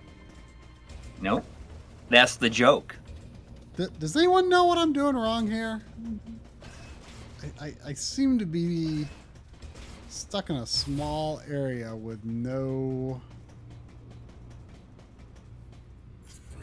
There's also $4.99 from our good friend Scott Davis. Ah, thank you. Thank you. Saying, PSA, if anyone lacked faith in Chimeric and the fabled Xbox HDMI adapter, my turn in the waiting list came true today. Have a good stream, dudes. Oh, what? Is that the thing is that what you got from Bob? Or is that that was a different... No, I got the megahertz... okay. HDMI from Bob, which is pretty neat. I should stream something on that sometime. It's loaded up with games already, thank goodness. You know how much I slack on doing things like that.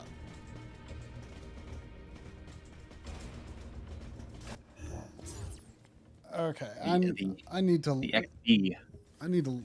the XP joint. Let me look up what I'm supposed to do here, because obviously there's something I Oh. have not paid attention to in the process of streaming and talking and all that. There is Brady had a question, or asking a question saying any reaction to the Analog OS announcements over the weekend. Have you been following that at all? I finally read it up on it a little more in detail earlier today. I mean, obviously, we'll have to wait and see. You know, sort of the vision that they have of, you know, taking it into a game store and find out what version it is. Well, I think that's like the most interesting. Like that's the most exciting thing about it. Is like that it could also be a useful tool for people selling games too. You know. Yeah. Yeah, but you know, you think about going into a store, you know, especially on systems like portable systems where there is like counterfeit games like running rampant, and if you just like or like at a convention and you're just going through and like you can put it in and check it, like that's the best way to do it. You know, it's just like the best way to be able to check it out in those situations, like to figure it out without having to like open it up until they figure out how to trick it. But that doesn't change, you know, there's so many counterfeits out there already that'll be easily identified that way. So I think that's pretty cool. And, you know, a lot of the stuff mentioned there, it's like, I think it's really cool that they have like this unified vision, I guess, that what they're going to be doing with all future systems. Yeah, well, I wonder if there's any way they can backport it to an already existing system, for some reason, or if they're going to. Well, they said there's going to be new versions of the old. Yeah, they old said system. there's no plan to backport it at this time. So yeah, but does that mean that they'll eventually make another version? Yeah, I don't know. I mean, you know, I will agree, you know, that, you know, Kevtris obviously is very good at functionality, and his you know, his menus have definitely come a long way. But that said, I do think that, you know, that was kind of maybe a missing link on Analog's. You know, the menu presentation never quite matched what they wanted their brand image to be, you know? And this looks like they're trying to do that now. But it served its function. Oh, sure. I mean, you know, the incremental scaling that you can do on that, I mean, there's nothing else out there that really makes that easy up until, you know, the stuff that Pixel FX is doing now. Right. You know, that stuff has just really been kind of out of reach on any other device. So I mean, that's always been a really cool thing that you know has been made possible through those. You know, it's really cool that you know Kevtris gave us access to do that. But you know, it's you know, I agree that it's time for those menus to have a little extra, you know, pizzazz to them. Yeah. At this point, you know, it's like I say, it's a wait and see thing, but it fits in with their brand image, you know. I mean, yeah. What they you know, the sort of premium thing that they need that kind of stuff to compete with Mister, you know. I mean, the landscape is so different now compared to what it was the last time we you know, had a totally new analog product. You know, I mean, yeah, there was the Noir, which was, you know, very much a new product in a lot of ways. But right. You know, the last time we did a full-on review of, you know, something totally new and different was the McCheskey, and things have changed a lot since then. So, you know, it's it's interesting to see them do something like that. I mean, I think a major part of it is to compete with Mystery. Yeah. Yeah, it is amazing how the landscape has changed in such a short amount of time. Now, I say this in my Mr. script that I think that what's happening in the retro gaming space is arguably the most exciting thing happening in games right now. Yeah. Even with brand new consoles and everything, I think just like the amount of stuff and like really interesting things that are being done. I don't like how this water is more exciting than anything right now.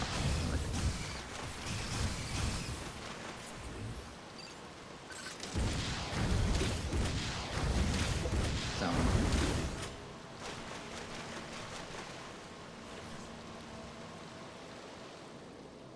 But yeah, the analog OS seems pretty cool.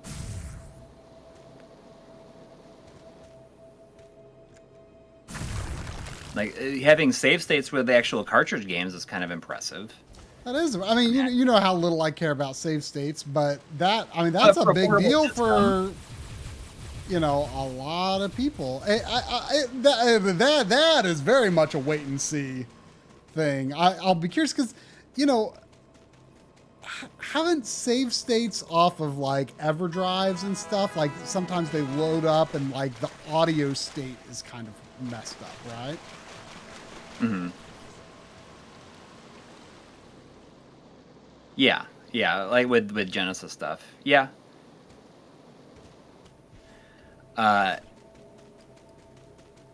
There was $10. Thank you from John the Don. Thank you. Saying these days it's honestly hard for me to spend a ton of emotional energy on playing and collecting, but I still manage to do some. But I still manage to game some. I juggle playing new releases, retro pickups, and originally owned. Yeah, same. I feel the same way. I feel very fortunate that this is all stuff that I just like had before things like really went crazy.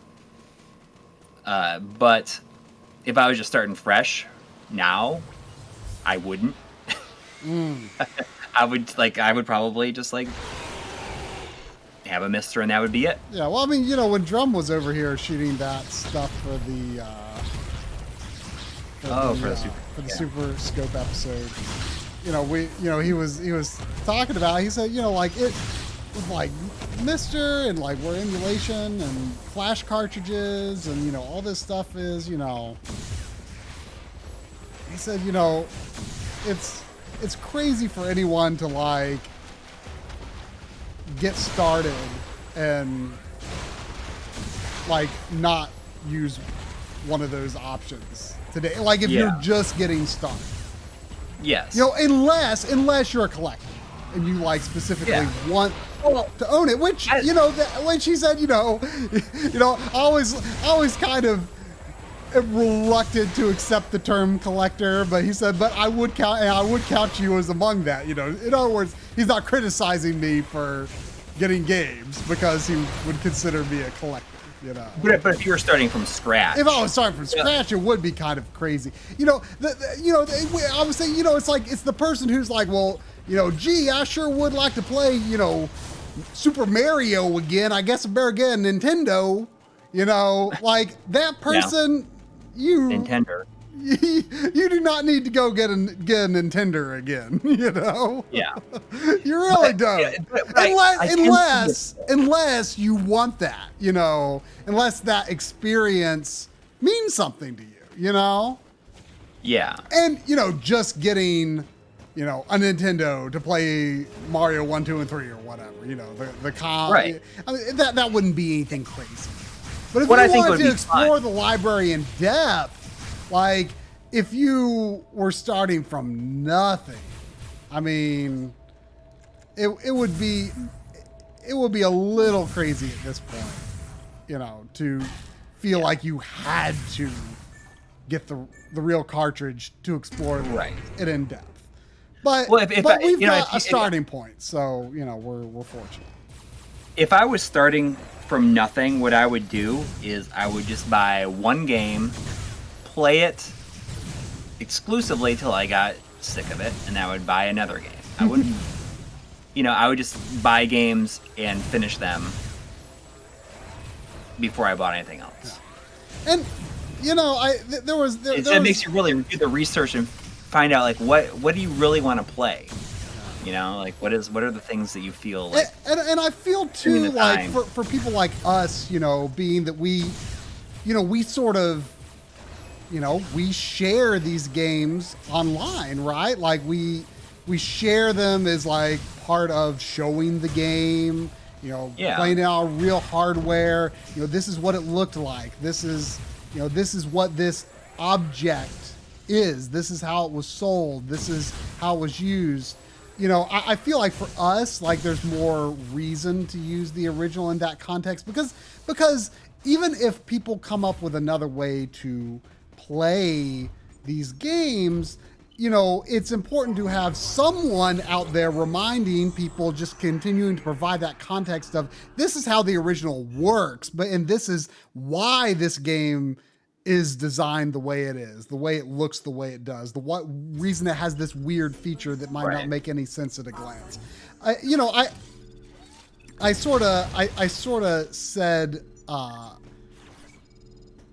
something like that in the ending of the Super Scope video originally, and I kind of cut it out because I thought it could be like interpreted as like some sort of elitist original hardware thing. But I said, I like the original, using the original hardware, so that I can just understand it more fully. And I didn't mean that to suggest that like, oh, if you were playing it on Mister or an emulator, you didn't have like a complete that's not what I meant to say by that. And I thought that maybe people would misinterpret it, I personally would not want to do a video about Super Scope games and not use a real Super Scope. But the people watching, I just wanted to give people information about these games that they how likely do I think they are to use a real Super Scope? Not very. Right. How... But they use that original Super Scope is like kind of the biggest reason to play those games now. Right, but, I also just... I wanted to like say like, hey, you can play these on Mister. You can play them with an emulator. You can come up with some really cool ways to do them, actually. Like Drum's head tracking mouse, like that was the first time I'd seen his like current implementation in person. And like it looks like you see he just like puts a bandana on and then he like hooks it on his head. This is how he does his everyday computing because his hands do not stand up to heavy mouse, keyboard, controller use. He tries to save his hands for playing games, a time or two a week, instead of using the computer. And he does a lot of things with voice commands and stuff.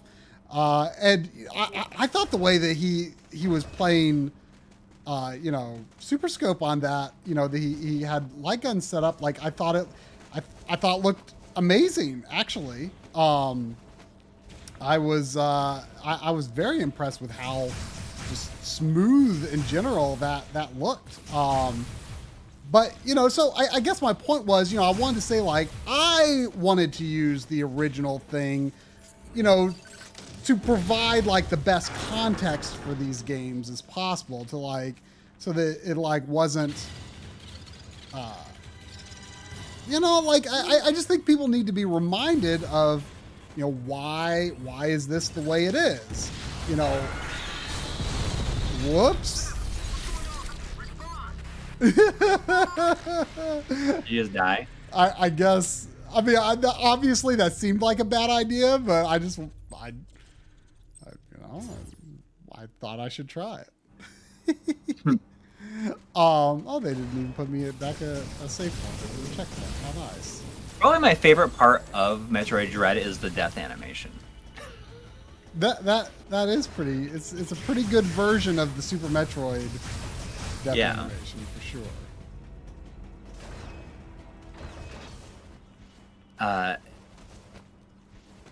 But yeah, I mean, I can't.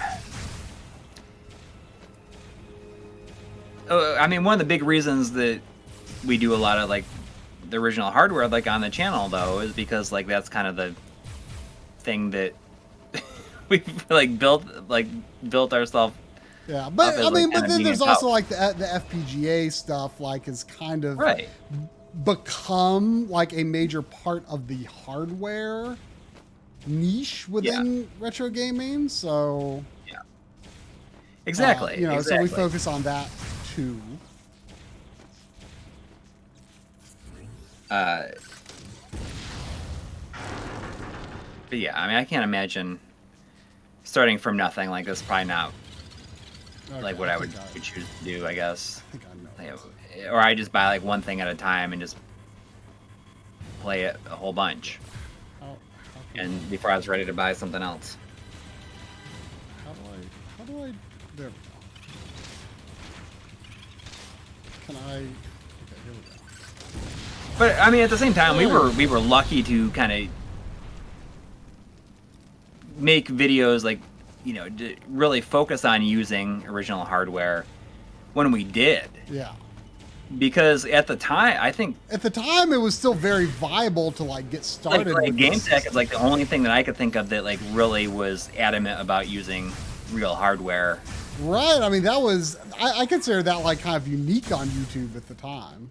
Yeah, exactly. You know, especially, you know, like I know that like AVGN used it and like recorded it, like used, you know, through composite and everything, and that is certainly admirable too. You know, I think and sticking to that for so long.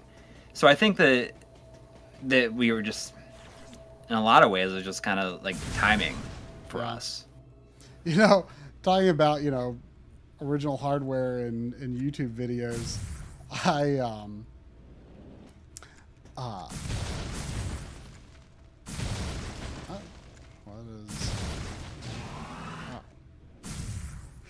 there was just 3. On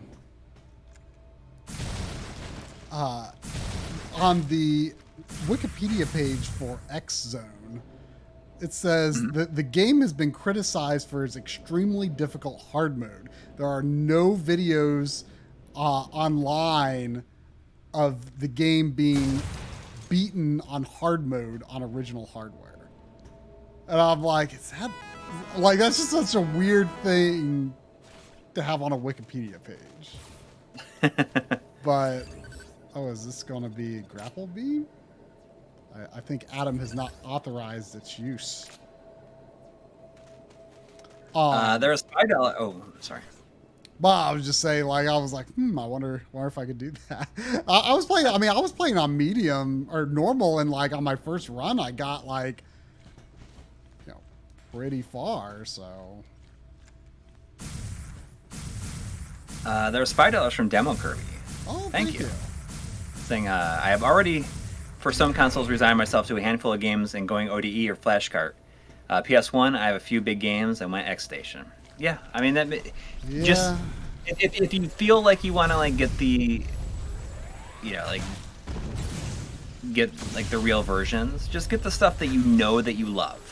Yeah, I mean, the thing is, like, I even though like I do think I'm going to be using X Station a lot going forward, like I still like intend to mostly play games I own on it. Like I don't. The main thing for me is I just feel a lack of motivation to. Like, I have no problem, like, booting up a game I don't own to, like, put in a video, but, like, as I did for the Super Scope video. You know, I didn't have Lamborghini or X-Zone when I started the video, but I thought they were interesting enough that I was like, oh, I kind of actually want to get these games. But, like, Terminator 2 and Bazooka Blitzkrieg, you know, I didn't get, you know, I was just, you know, but I had no problem doing those without owning the real cart. But like, right, if I'm going to like be playing a game like, you know, on my own time for fun, I generally feel a lack of motivation to play that game if I don't own it. Even if that method ultimately ends up being, you know, X Station or whatever, you know, right? Like or Mister. You know, I don't feel motivated to put much time into. Which is why, to an extent, you like you haven't done it, but you would be open to like buying a Japanese version and then like playing like a ROM of a US ROM. Yeah, absolutely. Yeah. I mean, I would prefer to play, but like I've very much considered that with, you know, I got the Japanese version of Wild Arms Crossfire for PSP. Right. At least that's how, you know, the Japanese version says Crossfire. It says like XF and it says like Crossfire under it. I don't. Yeah, you sent me the other version of that you got. Yeah, I kind of screwed up, or I didn't screw up. The eBay seller screwed up, and it was the Asian version, but whatever. But like, you know, I would like to believe that one day possibly I could learn Japanese well enough to like play through a game like that, but. Even if not, or I mean, depending on when I finally get around to deciding to, play it. This seems familiar. I feel like this is a boss fight coming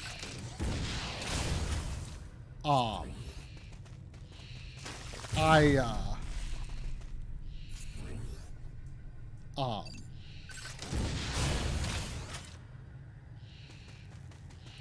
But you know, I would not have a problem like being like, okay, well, you know, I have this, it's on my backlog. I want to play it, but I'm not ready to play a game like this in Japanese. I'm just gonna play it in English, you know? Yeah. There was $2 from Gaming Gloves. Thank you. Saying, enjoying Inquisitor Martyr. Either of you do 40K.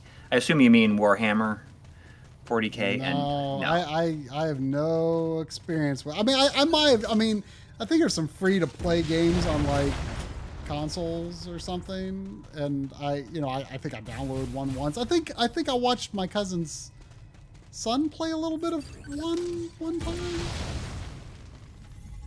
I'm just like in this position where I feel like I just don't have time for like more hobbies.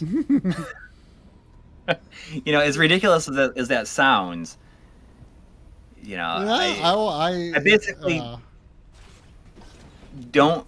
It doesn't mean you wouldn't enjoy it. Time where I feel like I don't have anything to do or that I want to do. You know, I say I need something else to get invested in. Like this doesn't happen. Your hobby is YouTube now, and in a lot of ways it is, yeah. And you know,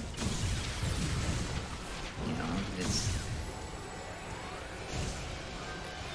you know, I think I've talked to you about how I very rarely buy movies on physical discs, because I've decided, like, if I'm going to collect anything, this is like what I'm gonna have. I don't have the space for like a billion movies, so like I just buy things digitally, like that. Yeah. Maybe occasionally I'll buy movies that I really love, like just to have, you know, like I bought, say, like Terminator 2, which is my favorite movie. I bought that on Ultra HD Blu-ray, you know. But I just don't have a lot of rooms like to collect. I don't want to collect movies. Yeah. I just don't want to do all that. I feel that. So something interesting. My life is perfectly full right now. Something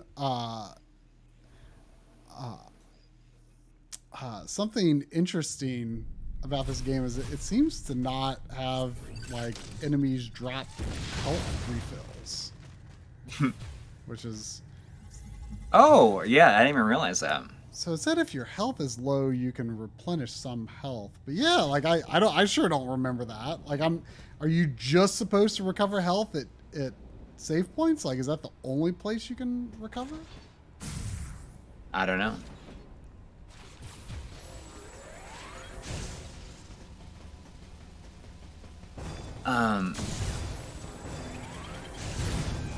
Yeah. The one house, your space. If you consider buying the one house, your room problem will be solved. That's not like a single room house, right? Like, either way, you know, like I understand that streaming is not as good as the disc, but streaming is just so much more convenient, especially with kids. You know, they wanna watch something, and like they don't care about that stuff. At least yet. Yeah, I mean, and I feel that streaming is good enough. Yeah, it's same. I mean, I love movies, but I'm just not as passionate about them as I am games. Yeah. So like I think about things like, oh, you know, retaining my access to, you know, these games and stuff. And like with movies, it's just kind of like, well, I don't think about it, you know? Right. And if you find yourself like rewatching a movie over and over and over again, then buy it on disc. Like that makes total sense. Mm-hmm. You know, like or if you foresee yourself doing that, sure. Yeah. And I've bought like a couple of UHD Blu-rays just because like they were like, it was like Black Friday and they were like $10. Right. I was like, okay. But like when I see like the price of like new movies on Blu-ray, I'm just like, I can see the person who would buy it because I will buy a brand new $60 video game and sometimes a brand new $70 video game as it is these days. And I'm sure there's just as many people who couldn't envision doing that, you know? So I don't, yeah. I would not criticize anyone for doing that with movies, but I'm just not quite passionate enough about movies and the picture quality of movies to worry about it that much, I guess.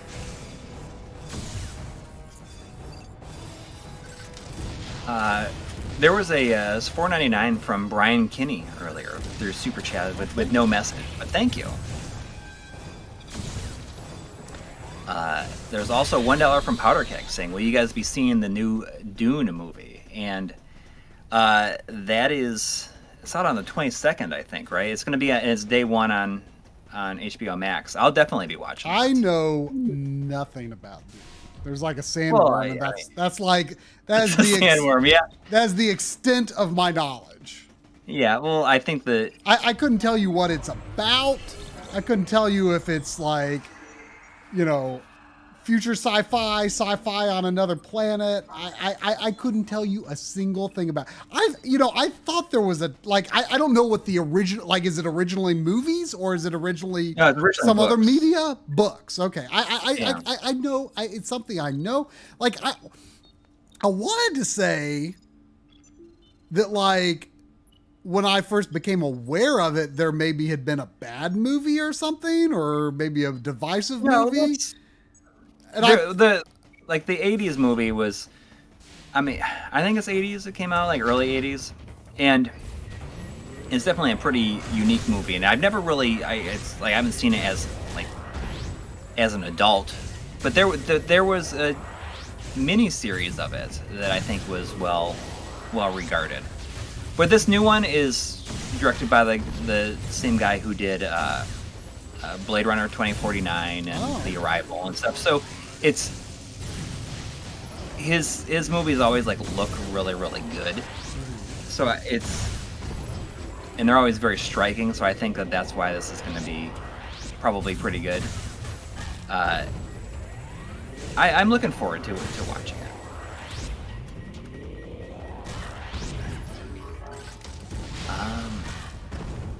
Yeah, but I think it's out on the 22nd. And you talk about the sandworm, and the sandworm is the thing that like everybody knows about. Like they've seen the sandworm. Yeah, that's the only. That is the only thing I know. Yeah, and those sandworms are, they've inspired a lot of stuff, like a lot of like sandworms. You could probably make a whole video on games with sandworms inspired by Doom. I mean, like they're huge in like Zelda and stuff. Yeah, but that probably all was inspired originally because of Doom. I wonder though, because like, I've seen it in games other than Zelda where there's like, like it's always called like Twin Mold or Molgera or something. I've seen like in other games that aren't Zelda, I've seen like the mole term used. So I wonder if like some portion of the Japanese word for worm is like mole something. or moru. I have no idea. I'm just. There's probably supposed to be an easy way to fight these things, and I don't know this.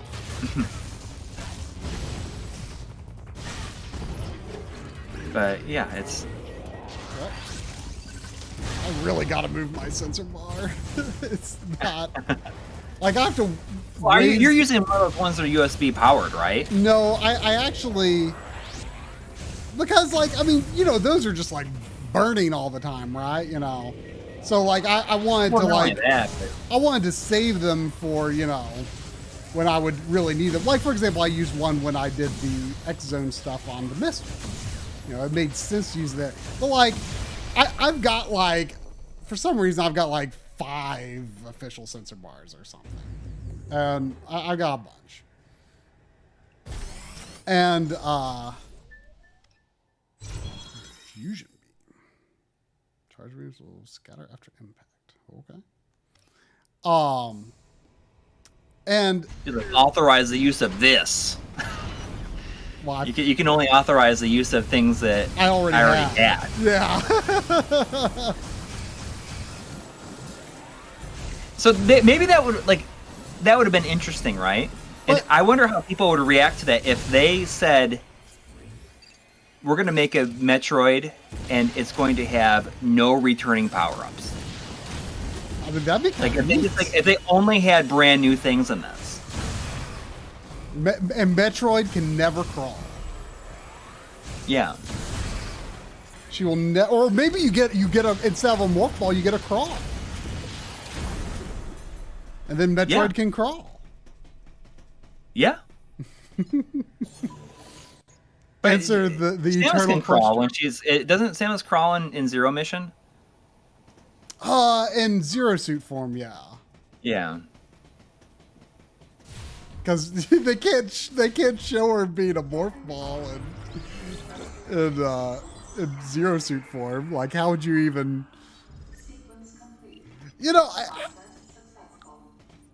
I'm trying to think how. I think Dread just had like if you were sliding under a morph ball sized gap, and then it was so long that you stopped your slide and then turned into a morph ball. I was looking at the animation. I think she just it's very quick, but I mean, I think there is actually like a sort of curl into the morph ball animation. And I want to say though, like a lot of games like Prime and stuff, if more had just kind of like a flash, doesn't she? It almost is more like she turns into the morph ball rather than curls into it. I mean, look at this. There's kind of a glow with this. She starts to curl, but then they just swap out the model. There is no physiological justification for this. I mean, just look at this. It's made sense a little bit on the NES, but it's just such a Like, I mean, I guess I could believe that she could curl up like that, but like, where does the rest She's of like the in a massive... pocket dimension or something like that. I mean, if like, wouldn't it be funny if she lost her power in something in a game, and that's like how they kill off the character is they have her turn to a morph ball, but like it doesn't turn back. It just like totally mangles her. Like squishes her in there, and it's just like blood coming out of it. And there's like a 0.0000001% chance of this like ever happening when you turn to a morph ball, and it just happens like one game. Yeah. Like she doesn't even complete the mission. It just like happens like randomly, or not even randomly. Like it's like a scripted part of the game, but just like it just like happens in the middle of nowhere for like no story reason. What if it's like programmed in the game that it could happen at any time, randomly in a game, in a Metroid game? Like it might just happen. Anything you turn into a morph ball, and then your save file is erased. How horrible could they possibly make this? There was $2 for a demo Kirby. Thank you. 6 minutes ago. Sorry about that. Saying my daughter's watched VHS on Disney Princess CRT. Oh. So I mean that's good enough for them. It's good enough for me. There's $9.99 from Dylan to Coury with no message, but thank you. There's another $1 from Powder Keg. Thank you. Saying, have you guys ever paid triple digits for a game? Just a couple of times. I've paid over what was the first game that I ever did that on? I don't remember for sure. But I've definitely gone over 100 a couple of times. The most I've ever done was Shantae, which was about 300. And that was only because I had a nice freelance check. Yeah. And you actually like took that freelance check and said, I instead of putting this in the I'm bank, going to use this a little bit and just buy something that I would not normally ever buy. Yeah. So I bought Shantae, I bought Rondo of Blood, and then I bought some others that weren't as crazy, that were sub 100 but still pretty pricey. I got Newtopia and Shining Force. They were both over 100? No, they were sub 100. Shining Force, I don't think it was even that much. It was probably like 40 or 50. I don't remember. But I was looking for something to fill out the rest of that check with. Yeah. I just want to treat myself to some stuff that I want, but I would never buy unless sometimes I feel like I should go into a game store or a convention with the idea that I'm going to instead of buying a bunch of I go in with a certain budget, and it's instead of buying a bunch of things of low to middling price, I should buy one or two things that are really pricey. Yeah. And I can never bring myself to do it though. That's kind of what I did with that one freelance check, but they've had a bunch of MVS carts at Video Game World. Including a couple I would like Metal Slug 1 and Blues Journey. I would like those. But it's just I end up getting a bunch of other stuff that's 10 to 30. I end up getting a handful of $10 to $30 games instead. I end up spending it. I could have got Metal Slug 1 with the money that I spent. Is Metal Slug 1 expensive? At least they've got one. Well, I mean, all Neo Geo Or at least games now? certain... I mean, was it not before? Because it was not expensive when I bought it. I forget what the prices are, but it's like they've got one. Actually, they've got a Japanese MVS one, and then they've got a US one that's like in like the cardboard shipping box. Okay. I forget what the prices are. Like $100 for the one in the box, maybe. Oh, Rodark 1 is saying the MVS Metal Slug 1 is like 50 to 70. I forget what the other one costs, but it's like, I'd like that. I haven't looked at like prices for it on eBay, to be honest, so I don't really know what it's worth, but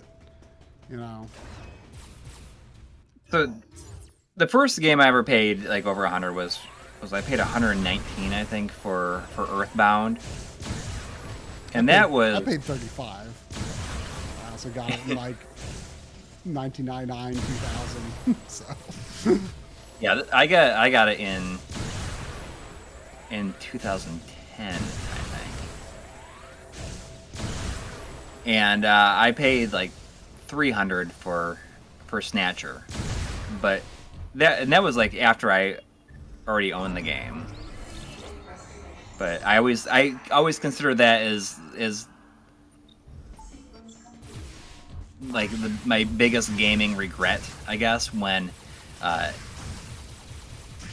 like when I started getting back into games, because I sold it during a period where I was out of games, where I was just like not playing very much at all, and I sold it for $80. It must have been like 2004, I think.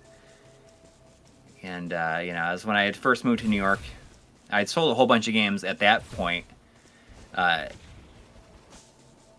to help fund my move. And there's a lot of stuff that I'm really sad that I ended up selling for very cheap. I sold Suikoden 1, 2, and 3 as a bundle for I think it might have been $80 at the time.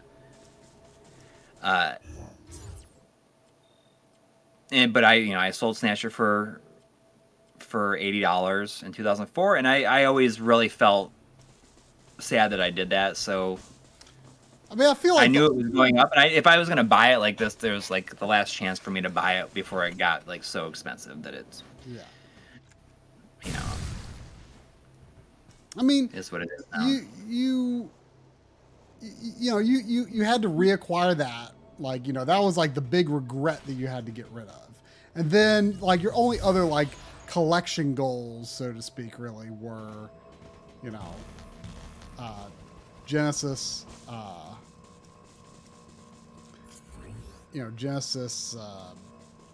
black grid box complete, and then working designs.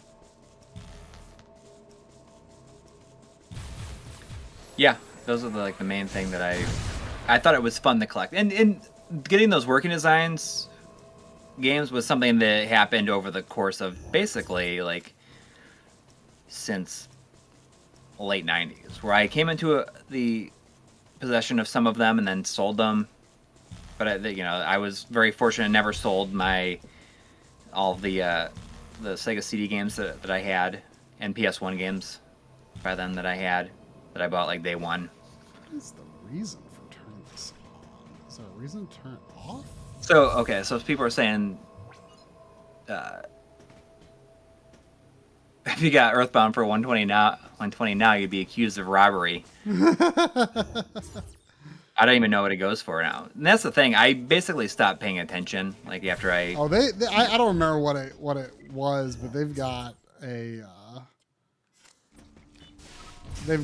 big box Earthbound at Video Game World, and it's crazy expensive. They had, I couldn't believe this price. They have, it could be sealed for all I know. I didn't look that closely at it, but they have a copy of Trombone that's $900. Jeez. That's okay. I got the Japanese version of that.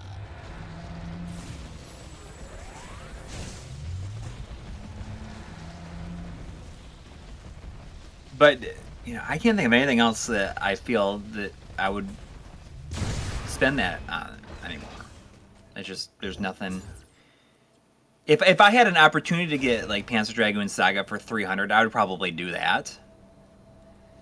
Just because it's $1,000 now, and I got the Japanese. It would be like a great deal. That was a game that I just got the Japanese for. Yeah. And I would play the English version, having that. Like it's just it's just. Earthbound is around 350 loose now. That's what I mean. It's just. I feel though like definitely makes it. It feels like it's just like it's like the party is like beyond over at this point. Like the after party is over. Well, I mean, now all it is just like a big hangover. I don't think the party is over yet. I mean, like I said, you can still get plenty of interesting games for not that much really. I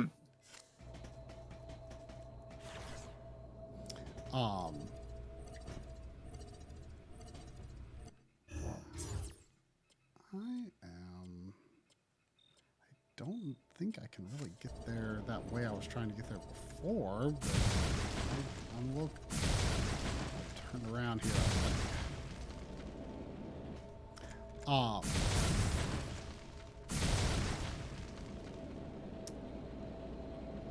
Yeah, everyone knows. I mean, I feel like though, from what I've seen, I mean, I could be off base here, but I feel like from what I've seen, I think, systems that were already pretty pricey, like, or had a lot of noteworthy pricey games, Super Nintendo, NES, whatever. I feel like they have not gone up as much. Like, there are PS1 and PS2 games that were below, the cost of, $100, $200 Super Nintendo games that are now way more expensive than those same games are now. Like a Super Nintendo game might have gone from $200 to $300, but I feel like there's some PS1 games that have gone from, $50 to $700, Yeah. Yeah. In the last year. Yeah. There was that was $10 12 minutes ago from Mega X6. Oh, I hope you're still here. I'm really sorry, but thank you so much. Saying for Metroid Night, I've always been curious about Other M. It's not your main Metroid, it's the Other M on the side. Loving the stream and gameplay looks good. Thank you. It's your it's the other Metroid. It's your side Metroid. Yeah.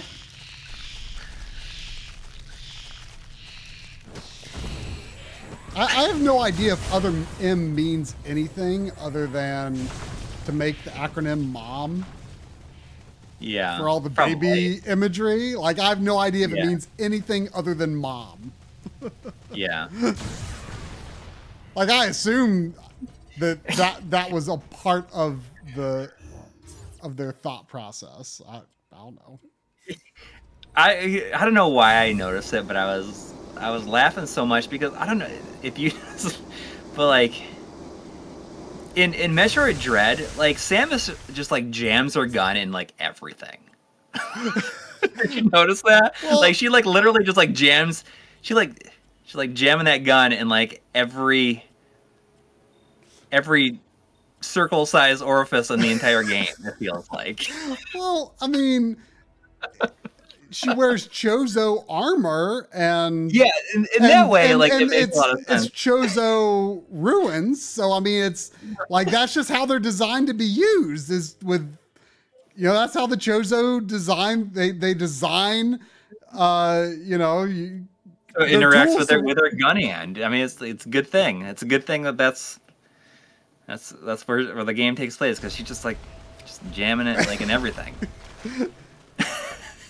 Well, apparently like there must every be single device that she interacts with it by jamming her gun in it. Yeah.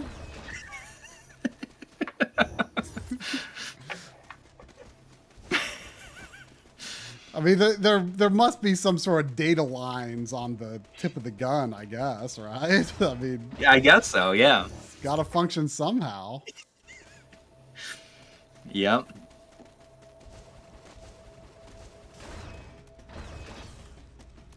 But I mean, there's those enemies that she like jams their gun in their mouth. Oh, that's right.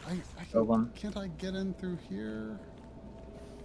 I turned around because I ran into that. Oh wait, no, this is still no. This isn't the right area.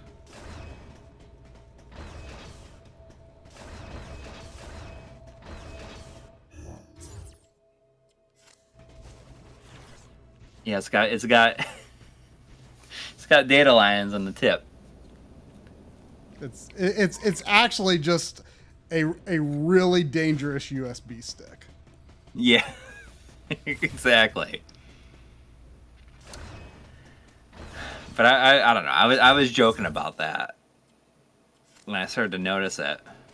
Like, oh, just constantly. Because it seems like having one of your hands be a gun all the time seems really, really inconvenient.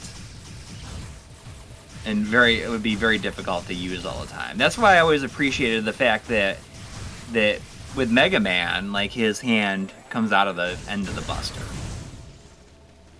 when he's not shooting.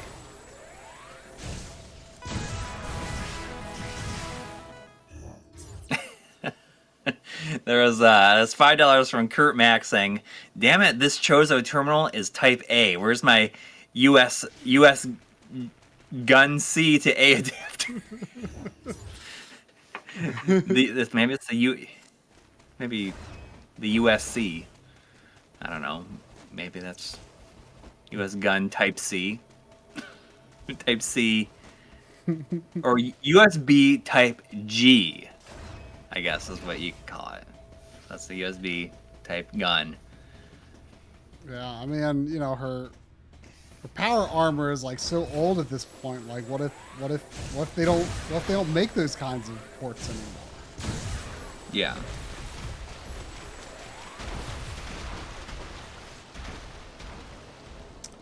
Exactly. Really turned around in terms of how to get to where I need to get.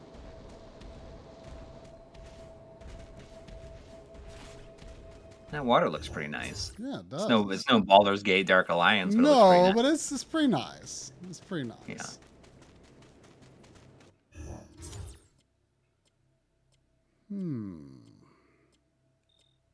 I mean, would you say that the Baldur's Gate Dark Alliance water is better than Uncharted water? Because Uncharted wasn't that the first game that was their big thing was the water technology.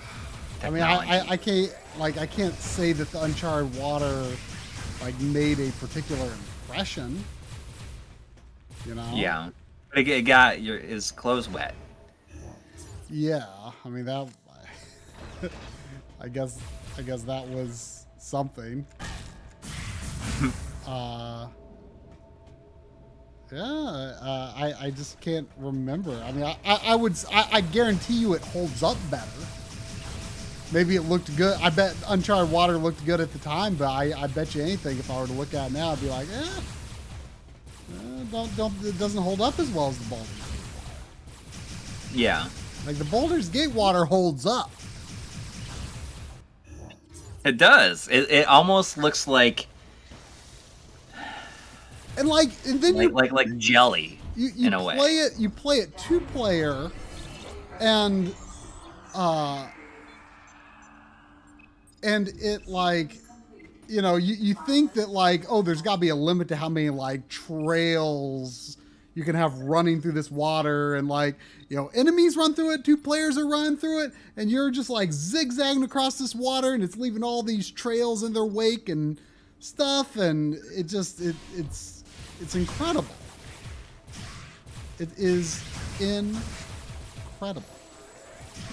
See the Kinto Zero in the chat is saying, "I kind of regret giving into a girlfriend pressure to sell off my retro collection, but at least I had the foresight to keep my most valuable games. I mean, so that sounds like a lot of what happened to like Dave, and I mean, it's a story I've heard many times. Yeah, and it seems to be a pretty normal thing. But you know that begs the question: is like, so you kept the most valuable games. Did you? What do you think is more important to keep? The more valuable games or the more sentimental games? I think a long time ago we did a video log when I was at your house, and we did one like if the house was burning down, what games would you grab? Mm-hmm. Like if you had some time to grab games, and I feel as though I would specifically grab the games that I have like a sentimental attachment to. That is, you know, like that's more important to me because like. Well, I mean, getting almost anything back would be expensive at this point. I mean, getting like anything back in any, you know, quantity would be difficult, you know? Right. So you just get would you just like take the things that, you know, you have like the memories attached to? Like I think about like how I would grab my Final Fantasy 3 Super NES complete in box. I would grab my Lunar 1, my Phantasy Star 1. Those are like the three that I would probably run with. I mean, you know, if everything was like collapsing around me and I had only that much time to grab something before I mean, I don't know if I have like I mean, people talk about that, like, you know, actual games, like your copy that you have, you know, a strong attachment to. I mean, I you know, I don't know if I feel that all that strongly. Like, you know, yeah, you know, I like I'm the original owner of this, or, you know, maybe I'm not, but, you know, like my Super Metroid, you know, came from, you know, my old rental store, and it's like got the residue of one of their stickers on it, and I just like I can't bring myself to take that sticker off because that was my rental place. Yeah. And it's like actually a great condition copy of the game otherwise, but it's just like that's like all that remains, you know, of a video showplace from Hockessin, Delaware. Yeah, I think about, you know, my copy of Phantasy Star. Like I could buy a copy of Phantasy Star that's in better condition, but it hasn't been the places that my copy has been. But see, like, and now, like, you know, my copy of Rescue Rangers might be my original copy, but I'm not 100% positive because I sold most of my NES games in '96, but I'm pretty sure I gave that game to my cousin, and then at some point she gave me all of her NES stuff, and so I had bought another copy of Rescue Rangers at that point when I got back into the NES. But I swapped it for, you know, the one that I got from her. So I'm relatively positive that's my original copy. But you know, so that you know, like, I don't know, like, I don't, like, you know, I'm the original owner of my, you know, Mario RPG, Yoshi's Island, Donkey Kong Country 1 and 2. But like, I don't know if I like feel all that ultra strongly about like I could only be happy playing that copy or having that copy. Of course, they're in great condition because they've only been in my hands, but you know, I don't know. Like, you know, like there's certain games that I sold off a lot of games when I moved to New York, and even after I moved to New York. But you know, I kept the ones that I have the most sentimental value to, and you know, I think that in some cases, like I would just want to play the version that, you know, that I have the attachment to. Yeah, I mean, you know, something that I should. This makes me think of something that I should do. Well, actually, no. I sawed into it so it wouldn't be a good show. You remember the old dumb story that, it's been a while since I told this story, so maybe I should tell this story. Okay. It's not one of my prouder moments, but I was a dumb teenager. What are you going to do? And as teenagers are wont to do, just really, really bored one day, right? Just real bored. Ain't nothing to do. I don't know what I feel like doing. I'm bored. And I was looking at some NES cartridges, Super Nintendo cartridges, and some N64 cartridges. And I was like, of course, I didn't know the term PCB at the time. But I was like, the width of the PCB, like, except, some Super Nintendo cartridges have the extra teeth on the side. Usually the ones that have, like, the extra hardware. But I was like, they're, like, the same width. Or they look the same.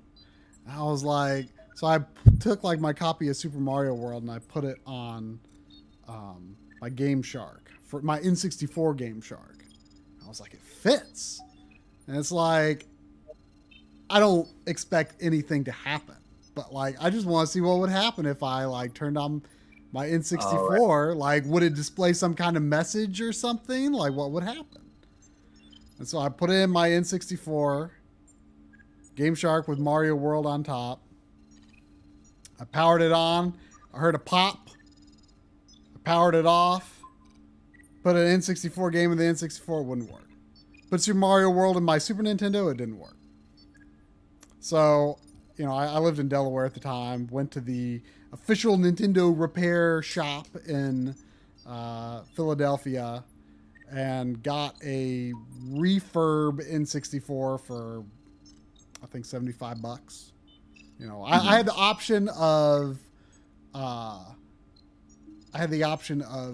waiting for my actual N64 or, getting that other one. And I guess that is one thing. See, like, my N64 that I think of is like my N64. Like, it's not.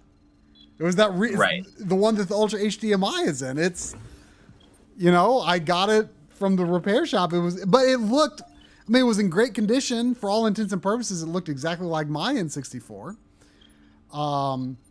And then later at Funko Land, I got, a copy of Super Mario World, for, I don't know, it was probably $6 or something. I don't know. It's in, great condition, of course, but it looked a little different. The label, Super Mario World was printed so many times, and like some of them, like Mario and Yoshi, are like bigger, and some of them they're smaller. Some of them might, how some Super Nintendo, I've never known if it's like a year it was produced thing or if it's a, I don't know what, how like some have like the horizontal slit and then some have like that like middle groove. You know what I mean? Like under the label, some have just like a horizontal line. Yeah. Right. Well, it has like for the ejecting mechanism. Right, and but then, at some point it changed, and I don't know. Then it's like kind of it's all the way down. Yeah, it used to have like a. Sorry, I was going to get out my thing. It has like a piece right here. Yeah, so, like I don't know how to describe. It makes me think about you're going to talk about how later like reprints of it would have like the newer style cartridge then. Well, what I'm saying is let me go grab it. Let me go see. Well, I'm saying the other copy I think is at my parents' house. But see, I opened it up, and of course I didn't have like the screwdriver to open up a Super Nintendo cartridge because it didn't work, right? And I thought, well, I want to see what the inside of a game cartridge looks like, right? I didn't know what the inside of a game cartridge looked like, so I opened it up with a saw. But I have that original cartridge and that the PCB inside, and I have the shell. The shells they're at my parents' house though. But I was gonna say I could put my original Super Mario World case, but then I was like, wait, no, I opened it with a saw. But let me grab that, because and the one that I have, or the one that I originally had, it was the bundle that had Mario All-Stars and World in the in the console box, like 2 separate cartridges, not the combined one. I'll take a look at the console box and see what picture it shows on there, what style of cartridge. Then I'll look at my Mario World cartridge. I've never known, like, is that like, it must be just a year thing. Like, there must be like a time where it just. I have no clue when that was. I have no clue when that was. I feel like you cannot pull the cartridges out with that locking mechanism, but you can with the other. See, Good Vibe Collecting is saying, yes, collectors call them slot style and ramp style. Anyways, you totally missed what I was saying. I was just like grabbing my copy of Final Fantasy III, because the thing that makes it mine is that I wrote in the instruction manual, like I wrote my finish time and the number of steps it was for the first time I ever beat it. And I beat it apparently exactly 36 hours. And it's 72,385 steps. I don't think I have anything else in here. But what I want to know is, like, so it came with this thing. I can't really, sorry, it's all blurry. I'm finally catching up on the stream. But there's like this poster in here. And you could order these things. I wonder if there's any of these in existence and if they're like worth a bunch now. Like these, like the Final Fantasy III hat and watch. Like that watch, I feel like is probably really hard to find. What you looking at? I'm looking at the insert poster for Final Fantasy III. Oh wow! So I was just saying, like look at this watch. Like I wonder if that's that's got to be, if you can find that now, it's got to be expensive. Does it have MOG on it? I can't see. Yeah, and it says Final Fantasy III on the band. So this is actually not my original console box. I have my original console box. But this is the one I use for B-roll, because I think you ended up getting this box at some point for some reason. I think I got it for you specifically. That one right there, right? Yeah. So this is, but mine is the same box. Mine's the exact same box. Right. This one is in slightly better condition than mine, though, because my mom had this thing. She hasn't done it in a while, but she had this thing where she would like at Christmas she would put some presents in like a big box, and like that box would be wrapped, and then like there would be another box inside, and you have to unwrap that, and another box, and another box, and another box. And ultimately the gift was like some small thing, but it was just the thing she did where it was just in layers of boxes, and it was funny. And one year I decided to do that to her, and I used my Super Nintendo box as like the big box. So there's like one side of it is like, has like brown tape on it. So, I mean, it's this side that is on the back. So like it still works as a display box, but so I have 2 boxes. I use this one for B-roll whenever I do need. Although this one has a big nick in the middle. I mean, mine's in good condition aside from the tape, but I had this box out for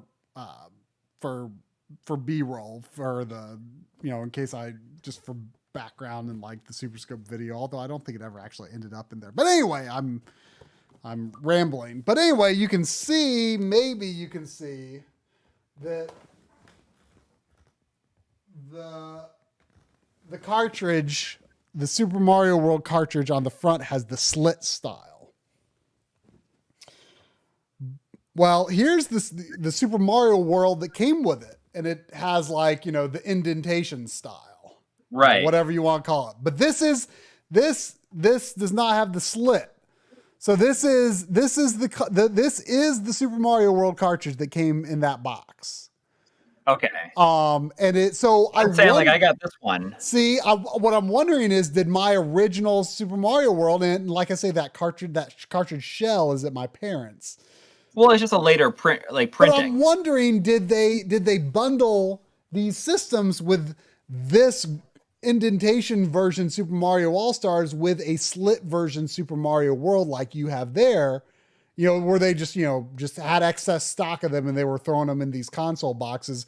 Or was that just what's shown on the box? And in fact, the game cartridge was the indentation like this one because they might have been printed at the same time. Either way, though, look at my Super Mario World. I don't think it shows up on camera that well, but it does have the indentation. These are both. So this is the Super Mario World that I got, after I broke my copy. Right. I got this one at FuncoLand, and as you can see, it is the. But the cool thing about that is, like, yes, it's not your original copy, but you got it long enough ago that it has its own story. Right. I mean, it's sort of funny to think about. Like a lot of these games, I did get them. I have owned this. I think about that sometimes. Like some of these games that I am the second owner of it, but like I have owned them for the majority of the time that they have existed. I mean, I've owned this copy of Super Mario World most of my life. Yeah. And I'm not even the original owner of it. It's not even my original copy, but there you go. There was 16 minutes ago, I really apologize. Hector Heckle, $5. Thank you so much. Thank you. Saying, so I just got my RetroTink 5X, completely revived my retro collection. SNES Junior with RGB at 1440 is the cleanest thing I've ever seen. It's like cleaner than like a Naboo spaceship.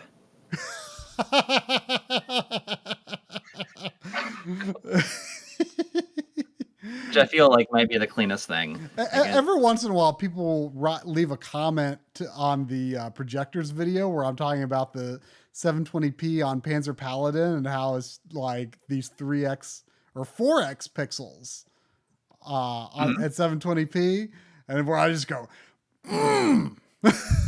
Yeah, that was something you said you did like the last day or something like that. I added that like really last minute. That I'm very envious about, like just like embracing this kind of goofiness in videos. And like when you said let's scope them out, like there's like this huge bit of spit that just like flies out of your mouth when you say that in the new video. Like let's scope them out. Let's scope them out. I'm envious of this, like this goofiness that you're just like, rolling with. I did several takes of that, where I said like in a much more of my normal voice, and a couple where I did a more like aggressive voice like that.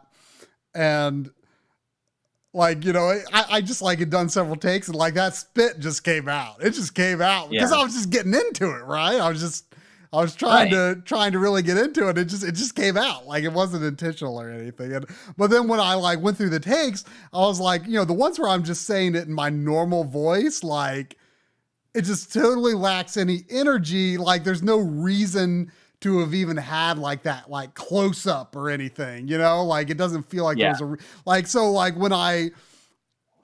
it just feels like there was a reason for the camera turn when I like am just really into it. So I went for like the most over the top one, which was the one where I can't believe no one's even left a comment about the spit either.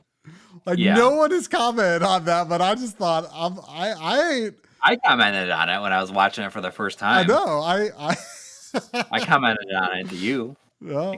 I just went with it. I thought it was fun.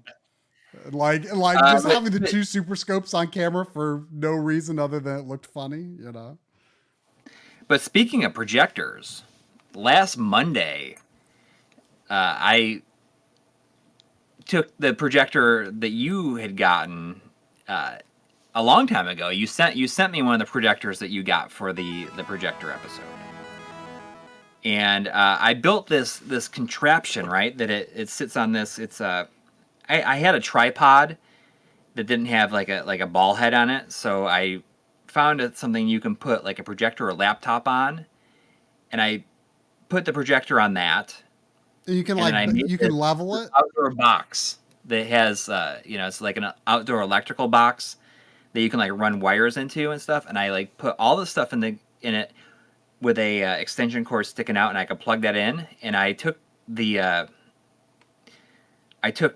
projector and put it on the side of the house, and I took the mister out there, and just displayed it on the side of the house, and it was kind of amazing. And I feel that I could go back even further and make it even bigger, because it was still pretty big. But once it started to get really dark, but it was just so funny because the side of my house that is facing the street is, there's nothing on it, right? There's nothing on it. No windows. No windows. There, like, when we bought the house, there was like a DirecTV satellite dish on there that I took down. And, it's facing the road, and it was like real big, and I was playing like Street Fighter 2. I was playing Gate of Thunder, and it was just really funny because people were driving by and then slowing way down. And someone says, "Oh, they probably have no idea what you're playing." Yeah. But still, like I think it's cool that maybe somebody drove by and I was playing Gate of Thunder, and they were someone that had a Turbo Duo, and they had forgot about the existence of Gate of Thunder.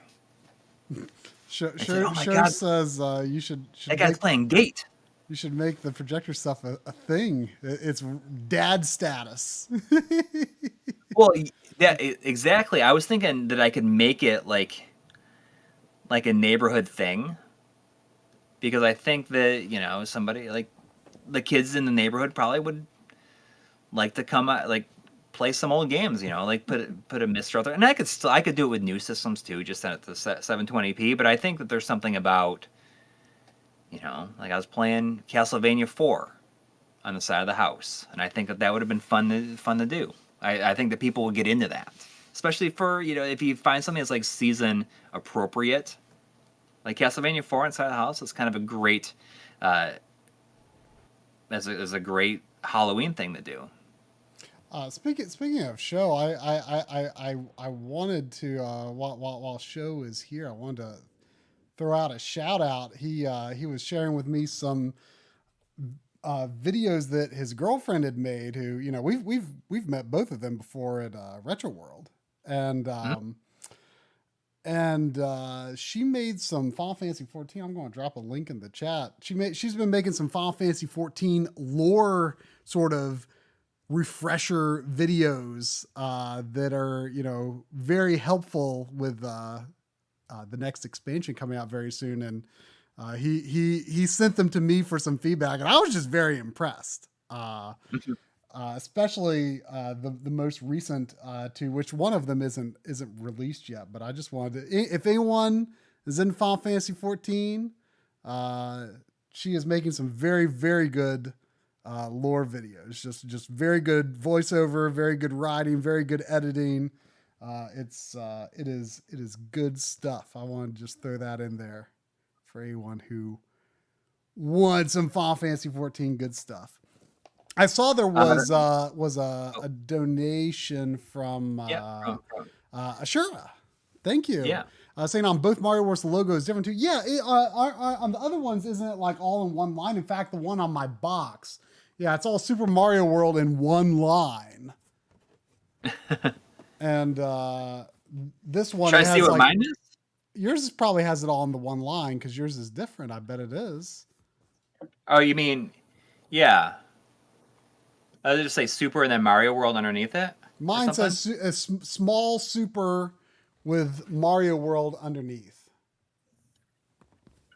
So I see. Is there any way to tell what is a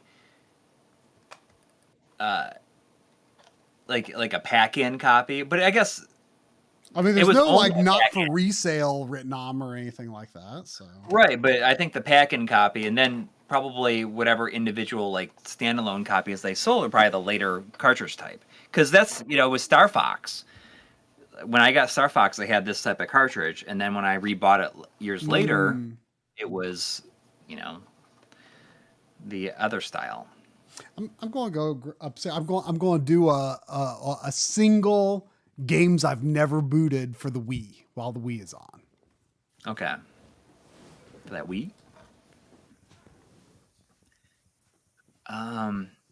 But yeah, just playing the Mister on the side of the house it was a lot more fun than I was expecting, and I think that I'm excited to do it again. And I think it would be kind of a cool thing to do for the neighborhood, but I don't know if it'd be like it could lead to eventual trouble also. But we'll see. Like I think that's something that like that might be kind of fun, like on Halloween night. Someone said, "Oh, you should do it on Halloween night." Like after we're done trick or treating, then I'll bring out the projector if it's nice and play some stuff out there. It would be pretty cool, I think.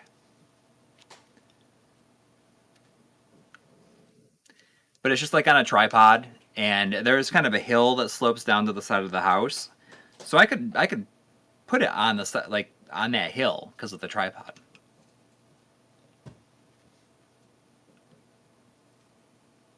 Oh, planning on putting a cab outside my house instead on free play, but COVID situation broke my dream. It's eventually one day you'll hopefully be able to do it, unless cabs get really expensive. I've heard that they're starting to get pricey, and I am starting to panic and feel that I might be quickly approaching my last chance to like get like an Astro City or something like that.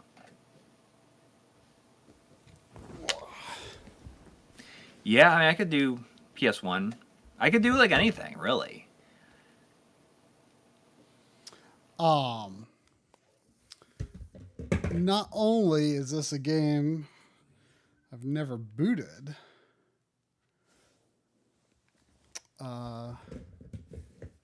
it's a game you didn't even know you had. This is a game I didn't know existed. No, that like somebody left it here. It was just randomly left in your mailbox.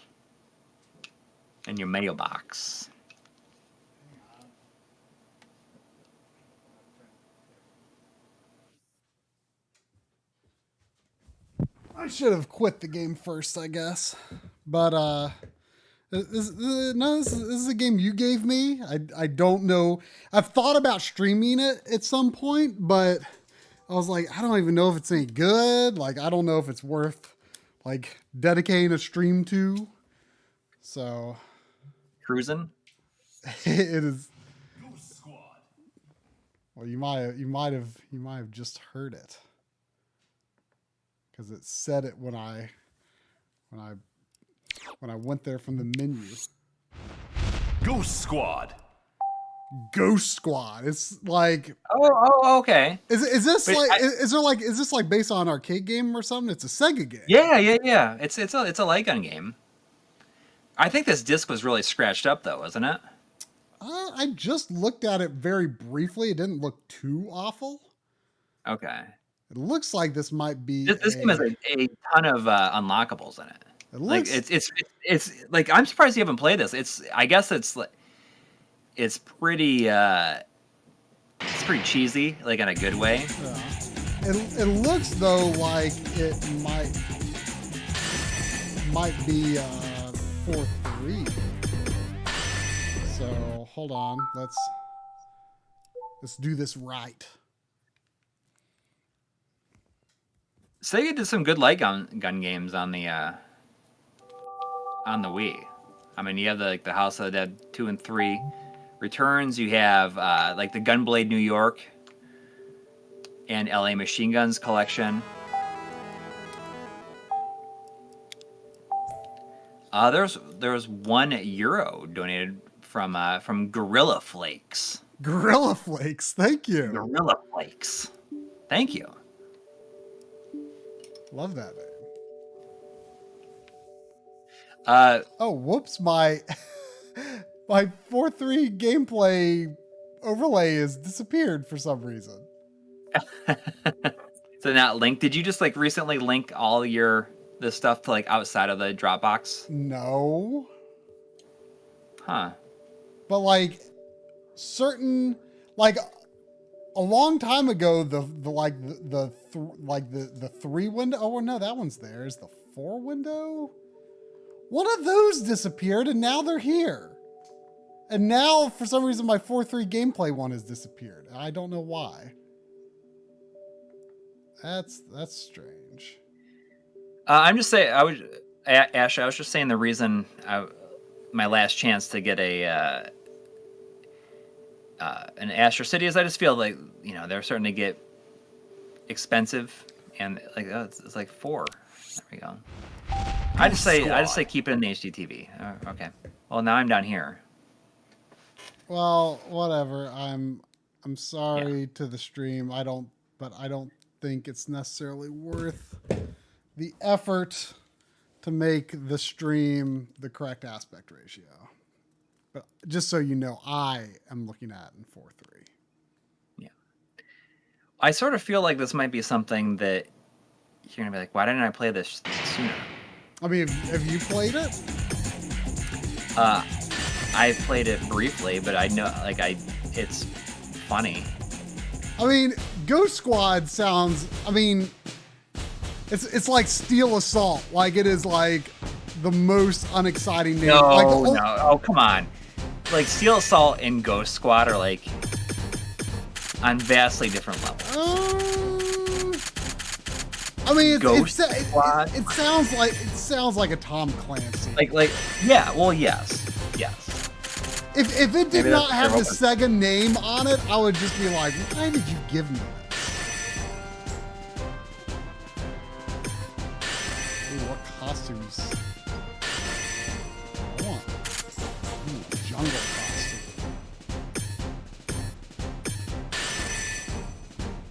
Yeah, I have to hold my Wii remote up way high to it's not comfortable for aiming. So I really have to move that sensor bar.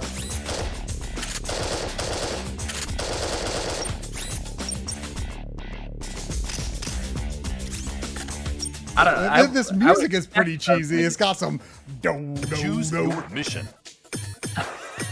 That's all it takes. Mission 1.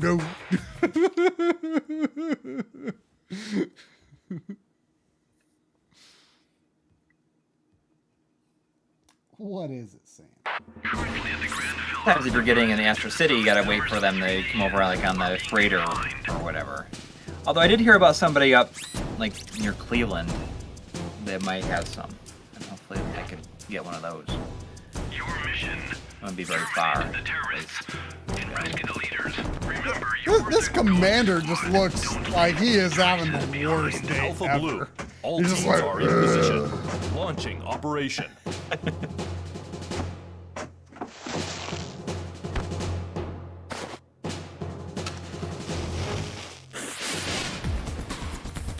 Apparently, other M is trending on Twitter. Oh, because we were playing it. No, it can't be. Get down. Is it though? It is. Someone just tweeted to us and said that it's this trending on Twitter. It said, "Look what you all did." Remove the time bomb. Go. I'm over here. Reload. Freeze. Reload. Freeze. Reload. It was very difficult to see that Saturn light gun that I had in the footage. There's just like so much black in this. Well, I raised up the brightness quite a bit. I mean, I didn't think it was too bad. Yeah. What do you say? Red, yellow, blue? Okay, I pushed it. Okay. Red, yellow, blue. Oh, you can get a Rambo skin for the hero. That's right, because Sega did that Rambo arcade game. It's like a rail shooter too, or like this. So they probably had the license for it at the time. So this is like Sega's. Can you turn on the game audio a little bit? Huh? The game audio apparently is really loud. Oh. Sorry. So this is basically Sega's. Well, I mean, I was gonna say Sega's Time Crisis, but they've got Virtual Cop. Yeah. But. It's the MOT. Where are you?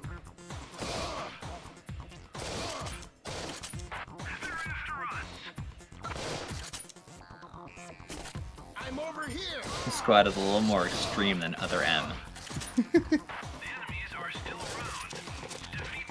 Oh, hello, Sandy. Ah, yes, I see you trying to get attention. Once. Chasing that cursor there. No, she's just like, hey, I want to play. Oh, Jimmy and Leon are on my side.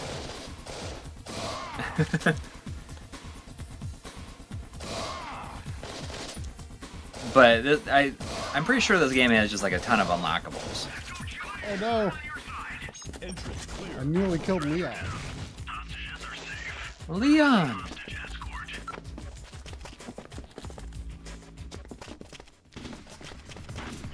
Have we, I don't think we've talked about on stream like the trailer for that Resident Evil movie that's coming out. Oh yeah. I mean, the thing it looks. I mean, I don't know if it's just the trailer structure, but it kind of feels like they're going in reverse order. Like, yeah, or I think it's just oh no, there's all these zombies in Raccoon City. Now, like, let's find out like where it all started. Like, get to the bottom of it, you know, and then they go to the mansion. I don't know if that's what it's going to be, but I'm just guessing. Oh no! Oh no! Oh, I killed a bunch of hostages.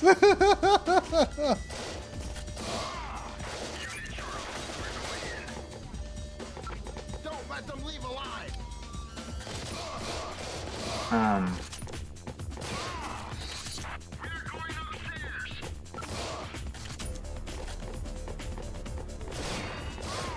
There was $2 from Shadow Mask saying, "Did you get the tweet from Action Button Reviews?"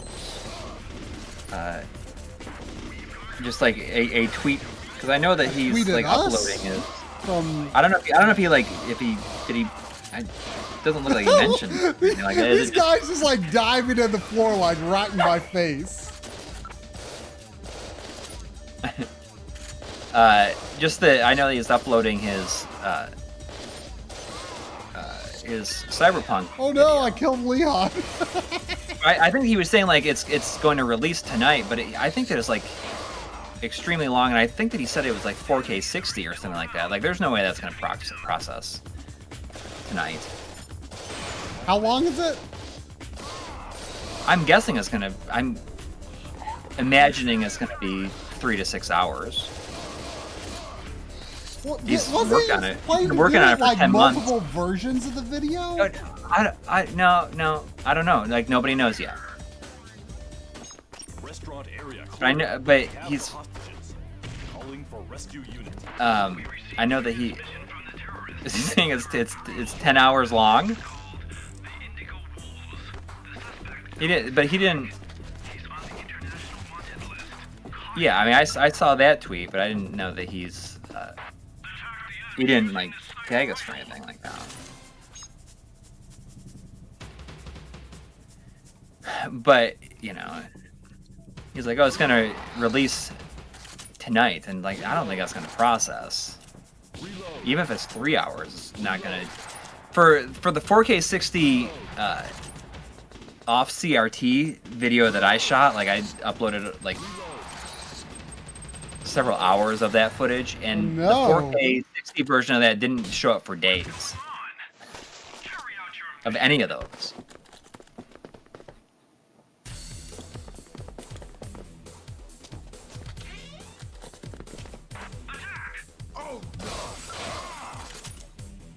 Because he'll never make another video like this ever again, and we'll see what he means when it's uploaded.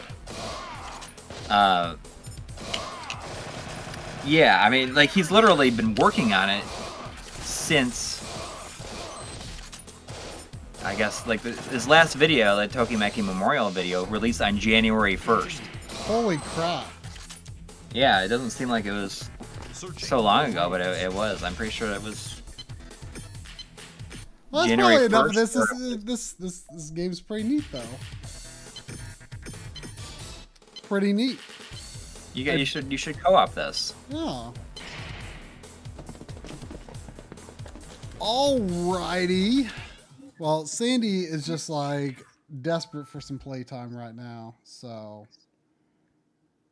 she's just awesome. Just staring at me. Just staring at me. So I guess. Hang on, I want to see how long the 4K 60 videos that we have, like how long they are, because it took like days for them to show up. He has like 3 hours, 3.5 hours, 2 hours 45 minutes. So I mean, those took like a week. I think I want to say like each for the 4K 60 versions of those to show up. Of what? Of the HD games and 240p raw gameplay and 4K that I uploaded to the bonus playlist. Yeah. If people didn't know about that, I uploaded like over 9 hours of, of raw HD games being played on CRT, but it's all shot in 4K 60. So if anybody goes to the bonus playlist on the front page of the channel, you can see it there.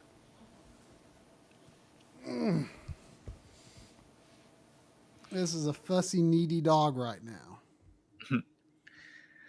All right.